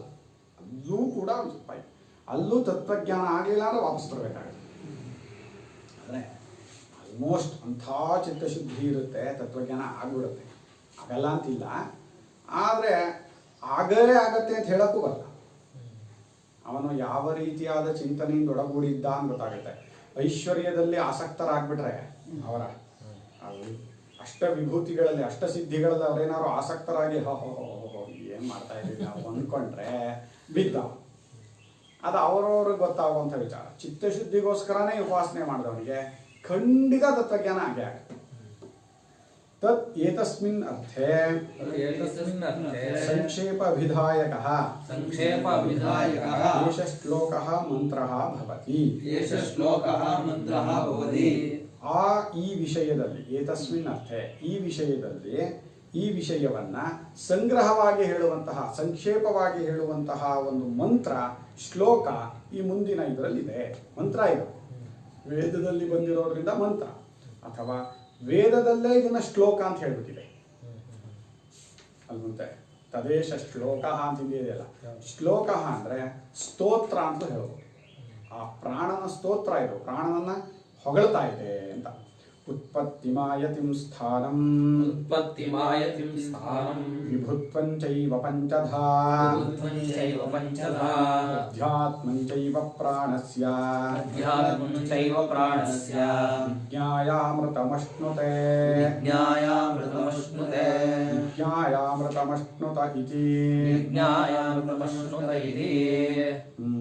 ಉತ್ಪತ್ತಿಂ ಆಯತಿಂ ಸ್ಥಾನಂ ವಿಭುತ್ವಂ ಚ ಐವ ಏವ ಏವ ಏವ ಏವ ಏವ ಏವ ಎರಡು ಸಲ ಹೇಳ್ಬೇಡ ನೀನು, ಒಂದ್ಸಲ ಪಂಚಧಾ ಆಧ್ಯಾತ್ಮಂ ಅಧ್ಯಾತ್ಮಂ ಅಧ್ಯಾತ್ಮಂ ಚ ಐವ ಏವ ಕಣ ಮತ್ತೆ ಪ್ರಾಣಸ್ಯ ವಿಜ್ಞಾಯ ವಿಜ್ಞಾಯ ಅಮೃತಂ ಅಶ್ನುತೆ ಅಶ್ನುತೆ ವಿಜ್ಞಾಯ ಅಮೃತಂ ಅಶ್ನುತೆ ಇತಿ. ಪ್ರಾಣನ ಉತ್ಪತ್ತಿಯನ್ನು, ಪ್ರಾಣ ಹೇಗುಂಟಾದ ಎಂಬುದನ್ನು, ಪ್ರಾಣನ ಆಯತಿಯನ್ನು, ಈ ಶರೀರಕ್ಕೆ ಅವನು ಬರುವುದನ್ನು, ಸ್ಥಾನ ಈ ಶರೀರದಲ್ಲಿ ಇದ್ದುಕೊಂಡಿರುವುದನ್ನು, ತನ್ನನ್ನು ಪಂಚದ ವಿಭಾಗ ಮಾಡಿಕೊಂಡು, ವಿಭುತ್ವ ಅವನ ಸರ್ವವ್ಯಾಪಕತ್ವವನ್ನು, ಈ ಪಂಚ ಪ್ರಕಾರವಾಗಿ ಇದನ್ನು ತಿಳ್ಕೊಳ್ಳೋದು, ಮತ್ತೆ ಅಧ್ಯಾತ್ಮವಾಗಿ ಅವನು ಯಾವ ಯಾವ ರೀತಿಯಾಗಿದ್ದಾನೆ, ಅಧಿಭೂತವಾಗಿ ಅಧಿದೈವವಾಗಿ ಆಗಿದ್ದಾನೆ, ಇದನ್ನೆಲ್ಲ ನಾವು ತಿಳ್ಕೊಂಡ್ರೆ, ವಿಜ್ಞಾನ ತಿಳಿದುಕೊಂಡರೆ ಅಮೃತತ್ವಂ ಅಶ್ನುತೆ, ಅಮೃತತ್ವವನ್ನು ಹೊಂತಾನೆ. ಪ್ರಾಣನನ್ನು ಮೊದಲು ತಿಳ್ಕೊಬೇಕಾಗಿರೋದು ಅಲ್ಲಿ. ಸುಖ ಕಬಂಧಿ ಕಾತ್ಯಾಯನ ಉಪೈಕ್ಯ ಪಪ್ರಚ್ಛ ಕಥಂ ಪ್ರಜಾ ಪ್ರಜಾಯಂತ ಇತಿ ಇದೆಯಲ್ಲ ಭಗವನ್, ಕಥಂ ಪ್ರಜಾ ಪ್ರಜಾಯಂತ ಇತಿ ಅಲ್ಲಿಂದಲೂ ತಿಳ್ಕೊಬೇಕು ಪ್ರಾಣನದು. ಅದೆಲ್ಲ ಅಪರ ವಿದ್ಯೆಯಲ್ಲಿ ಇದೇನೆ. ಆ ಪ್ರಾಣನ ಮಹಾತ್ಮೆಯನ್ನು ಚೆನ್ನಾಗಿ ತಿಳ್ಕೊಂಡವನಾದರೆ ಅವನು ಅಮೃತತ್ವವನ್ನು ಹೊಂದುತ್ತಾನೆ. ಅಥವಾ ಇಷ್ಟೇ ಭಾಗ ಇದೆಯಲ್ಲ, ಈಗ ಆತ್ಮನ ಏಷ ಪ್ರಾಣೋ ಜಾಯತೆ ಯಥೈಷಾ ಪುರುಷೇ ಛಾಯ, ಅಲ್ಲಿಂದ ತಿಳ್ಕೊಂಡ್ರೂ ಆಯಿತು. ಆತ್ಮನಿಂದಲೇ ಪ್ರಾಣನು ಹುಟ್ಟುತ್ತಾನೆ. ಹೇಗೆ ಮನುಷ್ಯನಿಂದ ನೆರಳು ಅನ್ನೋದು ಹುಟ್ಟುತ್ತೋ ಹಾಗೆ ಹುಟ್ಟಿದೆ ಅಂದರೆ ಹೌದು ಅನ್ಬೇಕು. ಹುಟ್ಟಿದ್ಯಾ ಬೇರೆನಾ? ಅಲ್ಲ. ಆದರೆ ಬೇರೆ ಅಲ್ಲ ಅಂತಲೂ ಹೇಳೋಕ್ಕಾಗಲ್ಲ. ಯಾಕೆ? ಅದಕ್ಕೆ ಯಾರು ಕೋಲಿಂದ ಹೊಡೆದ್ರೆ ನನಗೇನೂ ಆಗಲ್ಲ, ಅದು ಇದಕ್ಕೆ ಹೊಡೆದ್ರೆ ಅದಕ್ಕಾಗಲ್ಲ ಅಲ್ವಾ? ನೆರಳು ಅನ್ನೋದು ಹೇಗೋ ಹಾಗೆ ಬೆಂಬಿಡದೇ ಇರುತ್ತೆ ನೆರಳು. ನೆರಳು ನಮ್ಮನ್ನು ಬೆಂಬಿಡದೇ ಇರುತ್ತೆ, ಆದರೆ ನನಗೆ ನೆರಳಿನ ಹಂಗಿಲ್ಲ. ಹಾಗೆ ಜೀವನಿಗೆ ಪ್ರಾಣದ ಹಂಗಿಲ್ಲ. ಜೀವ ಪ್ರಾಣ ಇಲ್ಲದೆ ಇದ್ದು ಬಿಡ್ತಾನೆ, ಪ್ರಾಣ ಮಾತ್ರ ಜೀವ ಇಲ್ಲದೆ ಇರಲ್ಲ. ಪ್ರಾಣ ಜೀವನ ಅಧೀನ. ಅದೇ ಅದು ಅಧೀನ ಅಂತಲೂ ಹೇಳೋದೇ. ಅಧೀನ ಅಂದ್ರೆ ಹೇಗೆ? ಎರಡಿದೆ ಅಧೀನ ಅಂತಲ್ಲ, ಒಂದನ್ನೇ ಎರಡರ ರೂಪದಲ್ಲಿ ನೋಡ್ತಾ ಇರೋದು ನಾವು. ಕ್ರಿಯೆ ಮಾಡ್ತಾನೆ ಅನ್ನೋ ರೂಪದಲ್ಲಿ ಪ್ರಾಣ ಅಂತಲೂ, ಅನುಭವಿಸ್ತಾನೆ ಅನ್ನೋವ ಜೀವ ಅಂತಲೂ ಹೇಳ್ತಾ ಇರೋದು. ಯಾರು ಕ್ರಿಯೆ ಮಾಡಿದ್ದೋ ಅವನೇ ತಾನೇ ಅನುಭವಿಸಿದ್ದೋ. ಆದರೆ ಜೀವನ್ಗೆ ಯಾಕೆ ಹೇಳಲ್ಲ ಅಂದರೆ, ಜೀವ ಕೇವಲ ಚೈತನ್ಯ ರೂಪ. ಅವನ ಕ್ರಿಯೆ ಅನ್ನೋದು ಒಂದು ಸ್ವರೂಪಕ್ಕೆ ಸೇರಿಲ್ಲ. ಅದಕ್ಕೆ ಅವರು ಇತರೆಯಲ್ಲಿ ಹೇಳುವಾಗ ನಾಣ್ಯಕ್ಕಿಂಚನ ವಿಶತ್, ಅಲ್ಲಿ ಅಲುಗಾಡವಾದ್ದು ಕ್ರಿಯೆ ಮಾಡುವಂಥದ್ದು ಏನೂ ಇರಲಿಲ್ಲ. ಅವನಿಗೆ ಕ್ರಿಯೆ ಸ್ವರೂಪಕ್ಕೆ ಸೇರಿಲ್ಲ. ಆದರೆ ಅವನನ್ನು ಬಿಟ್ಟು ಬೇರೆಯವ್ರು ಕ್ರಿಯೆ ಮಾಡೋರಿಲ್ಲ. ಅದರಿಂದಲೇ ಕ್ರಿಯೆಯನ್ನು ಬಿಡಿಸ್ಕೊಳಕ್ಕಾಗಿದ್ದು. ತತ್ವಜ್ಞಾನದಲ್ಲಿ ಕ್ರಿಯೆ ಕ್ರಿಯಾಫಲ ಎರಡೂ ಯಾಕೆ ಬಿಟ್ಟು ಹೋಗುತ್ತೆ ಅಂದರೆ ನಮ್ಮ ಸ್ವರೂಪಕ್ಕೆ ಸೇರೇ ಇಲ್ಲ ಅದು. ಆದರೆ ಮಾಡೋವಾಗ ನನ್ನ ಬಿಟ್ಟು ಬೇರೆಯವ್ರು ಮಾಡಿಲ್ಲ, ಯಾಕೆ ನಾನೇ ಅನುಭವಿಸ್ತಾ ಇದ್ದೀನಲ್ಲ. ಉತ್ಪತ್ತಿಂ ಪರಮಾತ್ಮನಃ ಪ್ರಾಣಸ್ಯ, ಪರಮಾತ್ಮನಿಂದ ಪಂಚಮಿ ಅದು, ಪರಮಾತ್ಮನಃ ಅನ್ನೋದು ಪಂಚಮಿ. ಪರಮಾತ್ಮನಿಂದ ಪ್ರಾಣನ ಉತ್ಪತ್ತಿಯನ್ನ ತಿಳ್ಕೊಳ್ಳೋದು. ಪರಮಾತ್ಮನಿಂದ ಹೇಗೆ ಹುಟ್ಟುತ್ತಾ ಇದ್ದಾನೆ, ನೆರಳು ಹೇಗೆ ಹುಟ್ಟುತ್ತೋ ಹಾಗೆ ಹುಟ್ಟುತ್ತಾ ಇದ್ದಾನೆ ಅಂತ ತಿಳ್ಕೊಳ್ಳೋದು. ಆಯತಿಂ ಆಗಮನಂ ಮನೋಕೃತೇನ ಅಸ್ಮಿನ್ ಶರೀರೇ, ಇನ್ನು ಬರೋದು. ಆಯತಿ ಅಂದ್ರೆ ಬರುವಂಥದ್ದು ಎಲ್ಲಿಗೆ, ಶರೀರಕ್ಕೆ. ಹೇಗೆ, ಮನಸ್ಸಿನ ಸಂಕಲ್ಪದಿಂದ ಒಡಗೂಡಿ. ಮನೋಕೃತೇನ ಮನಸ್ಸಿನ ಸಂಕಲ್ಪದಿಂದ ಬರ್ತಾನೆ ಅಂದ್ರು, ಮನಸ್ಸಿನ ಸಂಕಲ್ಪದಿಂದ ಹೋಗ್ತಾನೆ ಅಂದ್ರು ಎರಡು ಒಂದೇ.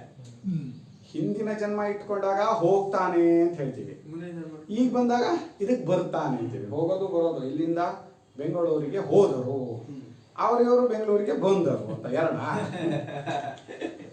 ಎರಡ ಅಲ್ವೇ ಅಲ್ಲ, ಅಂದ್ರೆ ಎರಡ ಅನ್ನಿಸ್ತಾ ಇದೆ ನಮಗೆ. ಆಯ್ತಾ, ಈ ಶರೀರಕ್ಕೆ ಬಂದು ಸೇರಿಕೊಳ್ಳುವುದು ಮನಸ್ಸಿನ ಸಂಕಲ್ಪದಿಂದ ಒಳಗೂಡಿ ಅಂತ. ಸ್ಥಾನಂ ಸ್ಥಿತಿಂಚ ವಾಯುಪಸ್ಥಾದಿ ಸ್ಥಾನೇಶು, ಇನ್ನು ಶರೀರದಲ್ಲಿ ಇದ್ಕೊಂಡಿರೋದು ಅನ್ನುವಾಗ ಪಾಯು ಮತ್ತೆ ಉಪಸ್ಥಾದಿ ಸ್ಥಾನಗಳಲ್ಲಿ ಅಪಾನ ವೃತ್ತಿ, ಪ್ರಾಣವೃತ್ತಿ, ಉದಾನ ವೃತ್ತಿ, ಉದಾನದಲ್ಲಿ ಇರಲ್ಲ, ಸಮಾನ ವೃತ್ತಿ, ವ್ಯಾನ ವೃತ್ತಿ ರೂಪಗಳಲ್ಲಿ ಇದ್ಕೊಂಡಿರೋದು. ಇವುಗಳನ್ನು ತಿಳ್ಕೋಬೇಕು. ಇದೆಲ್ಲ ಹಿಂದೆ ಹೇಳಿದ್ದೀವಿ. ವಿಭುತ್ವಂಚ ಸ್ವಾಮ್ಯಮೇವ ಸಮ್ರಾಡಿವ ಪ್ರಾಣವೃತ್ತಿ ಭೇದಾನಾಂ ಪಂಚದಾ ಸ್ಥಾಪನಂ. ಇನ್ನು ವಿಭುತ್ವವನ್ನ ಅಂತ, ಸ್ವಾಮ್ಯಂ ತನ್ನ ವಿಭುತ್ವವನ್ನ, ತನ್ನ ಒಡೆತನವನ್ನ ಸ್ಥಾಪಿಸೋದು ಹೇಗೆ ಅಂತ. ಪ್ರಾಣನೇ ಒಡೆಯ. ಇದಕ್ಕೆ ಹೇಗೆ ಸ್ಥಾಪಿಸ್ತಾನೆ ಅಂದ್ರೆ, ಹೇಗೆ ಸಮ್ರಾಟ್ ಯಥಾ ಸಮ್ರಾಡೇವ ಅಧಿಕೃತಾನ್ ವಿಜಯಂತೆ ಏತಾನ್ ಗ್ರಾಮಾನ್ ಅಧಿಷ್ಠಸ್ವೇತಿ ಅಂತ ಬಂತಲ್ಲ. ಹೇಗೆ ಸಮ್ರಾಟ್, ಒಬ್ಬ ಚಕ್ರವರ್ತಿ, ನೀನು ಈ ಹತ್ತಳ್ಳಿ ನೋಡ್ಕೋ, ನೀನು ಈ ಹತ್ತಿಯಲ್ಲಿ ನೋಡ್ಕೋ, ನೀನು ಹಳೆ ಸುಬ್ರ ನೋಡ್ಕೋ, ನೀನು ಹಾಸನ ನೋಡ್ಕೋ ಅಂತ ಹೇಳಿ ಒಬ್ಬೊಬ್ರು ನಿಯಮ ಮಾಡ್ತಾನೋ, ಆ ರೀತಿಯಾಗಿ ಪ್ರಾಣನೇ ತನ್ನ ವೃತ್ತಿ ಭೇದಗಳನ್ನ, ಅಂದ್ರೆ 5 ಪ್ರಕಾರವಾಗಿ ವೃತ್ತಿ ಭೇದಗಳನ್ನು ಕಲ್ಪಿಸಿಕೊಂಡು ಒಂದೊಂದು ಜಾಗದಲ್ಲಿ ಅವುಗಳನ್ನು ಸ್ಥಾಪಿಸಿ ತಾನು ಸಮ್ರಾಟ್ ಅನ್ನೋದು ತೋರಿಸ್ತಾನೆ. ಈಗ ಇವರೆಲ್ಲ ನೋಡ್ಕೊಳ್ಳೋದ ರಾಜ ಏನ್ರಿ ಮಾಡ್ದ ಅಂದ್ರೆ, ಚಕ್ರವರ್ತಿ ಏನ್ರಿ ಮಾಡ್ತಾ ಇದ್ದಾನೆ, ಇವ್ರನ್ನೆಲ್ಲ ಅಲ್ಲಲ್ಲಿ ನಿಲ್ಲಿಸಿದ್ದಾನೆ ಅಷ್ಟೇ. ಅಂದ್ರೆ ಅವರೆಲ್ಲರನ್ನೂ ನಿಲ್ಲಿಸೋದು, ಅವರನ್ನು ನೋಡ್ಕೊಳ್ಳೋದು, ಅವರಿಗೆ ಕರೆಕ್ಟಾಗಿ ಅವರ ವೃತ್ತಿ ವಿಭಾಗಗಳನ್ನು ಉಂಟು ಮಾಡಿಕೊಡೋದೇ ಅವನ ಕೆಲಸ. ಅದು ಸಮ್ರಾಟ್ ಕೆಲಸ. ಬಾಹ್ಯಂ ಆದಿತ್ಯಾದಿ ರೂಪೇಣ ಅಧ್ಯಾತ್ಮಂಚೈವ ಚಕ್ಷುರಾದ್ಯಾಕಾರೇಣ ಅವಸ್ಥಾನಂ ವಿಜ್ಞಾಯ ಏವಂ ಪ್ರಾಣಂ ಅಮೃತಂ ಅಶ್ನುತೆ ಇತಿ. ಇನ್ನು ವಿಜ್ಞಾಯ ಅಮೃತಮಶ್ನುತೆ ಅಂತಿದೆ. ಅದರಲ್ಲಿ ತಿಳ್ಕೊಂಡು ಅನ್ನುವಾಗ ಹೊರಗೆ ಅವನೇ ಆದಿತ್ಯಾದಿ ರೂಪಗಳಲ್ಲಿ ಇದ್ದಾನೆ. ಈಗ ಆದಿತ್ಯಾದಿ ರೂಪದಲ್ಲಿ ಇದ್ದಾನೆ ಅಂದ್ರೆ ಹಿಂದೆ ಎಲ್ಲವೂ ಬಂತು.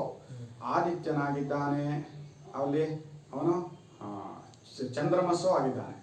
ಆದಿತ್ಯ ಚಂದ್ರ ರೂಪ ಅಂದ್ರೆ ಪ್ರಾಣರೈಗಳ ರೂಪ, ಅಂದ್ರೆ ಹತ್ರ ಅನ್ನಗಳ ರೂಪದಲ್ಲಿ ಇರೋನು ಅವನೇ ಅಂತ ತಿಳ್ಕೊಂಡು, ಇನ್ನು ಅಧ್ಯಾತ್ಮವಾಗಿ ಕಣ್ಣೇ ಮೊದಲಾದ ಎಲ್ಲ ವೃತ್ತಿಗಳ ರೂಪದಲ್ಲೂ ಅವನೇ ಇದ್ಕೊಂಡಿದ್ದಾನೆ ಎಂಬುದನ್ನು ತಿಳಿದುಕೊಂಡು, ಅಂದರೆ ಮತ್ತೆ ಮತ್ತೆ ಮತ್ತೆ ಮನಸ್ಸಿಗೆ ತಂದ್ಕೋತಾ ಇರಬೇಕು. ಎಷ್ಟು ಸಲ ಮನಸ್ಸಿಗೆ ತಂದ್ಕೋತೀವೋ ಅಷ್ಟು ಗಟ್ಟಿಯಾಗ್ತಾನೆ. ಅದರಲ್ಲಿ ಪ್ರಾಣನೇ ಎಲ್ಲ ರೂಪದಲ್ಲೂ ಇದ್ದಾನೆ ಅಂತ ತಿಳ್ಕೊಂಡು ಅಮೃತವನ್ನ ಹೊಂದುತ್ತಾನೆ, ಅಮೃತತ್ವವನ್ನ ಹೊಂದುತ್ತಾನೆ ಅಂತ. ವಿಜ್ಞಾಯಾಮೃತಮಶ್ನುತೆ ಇತಿ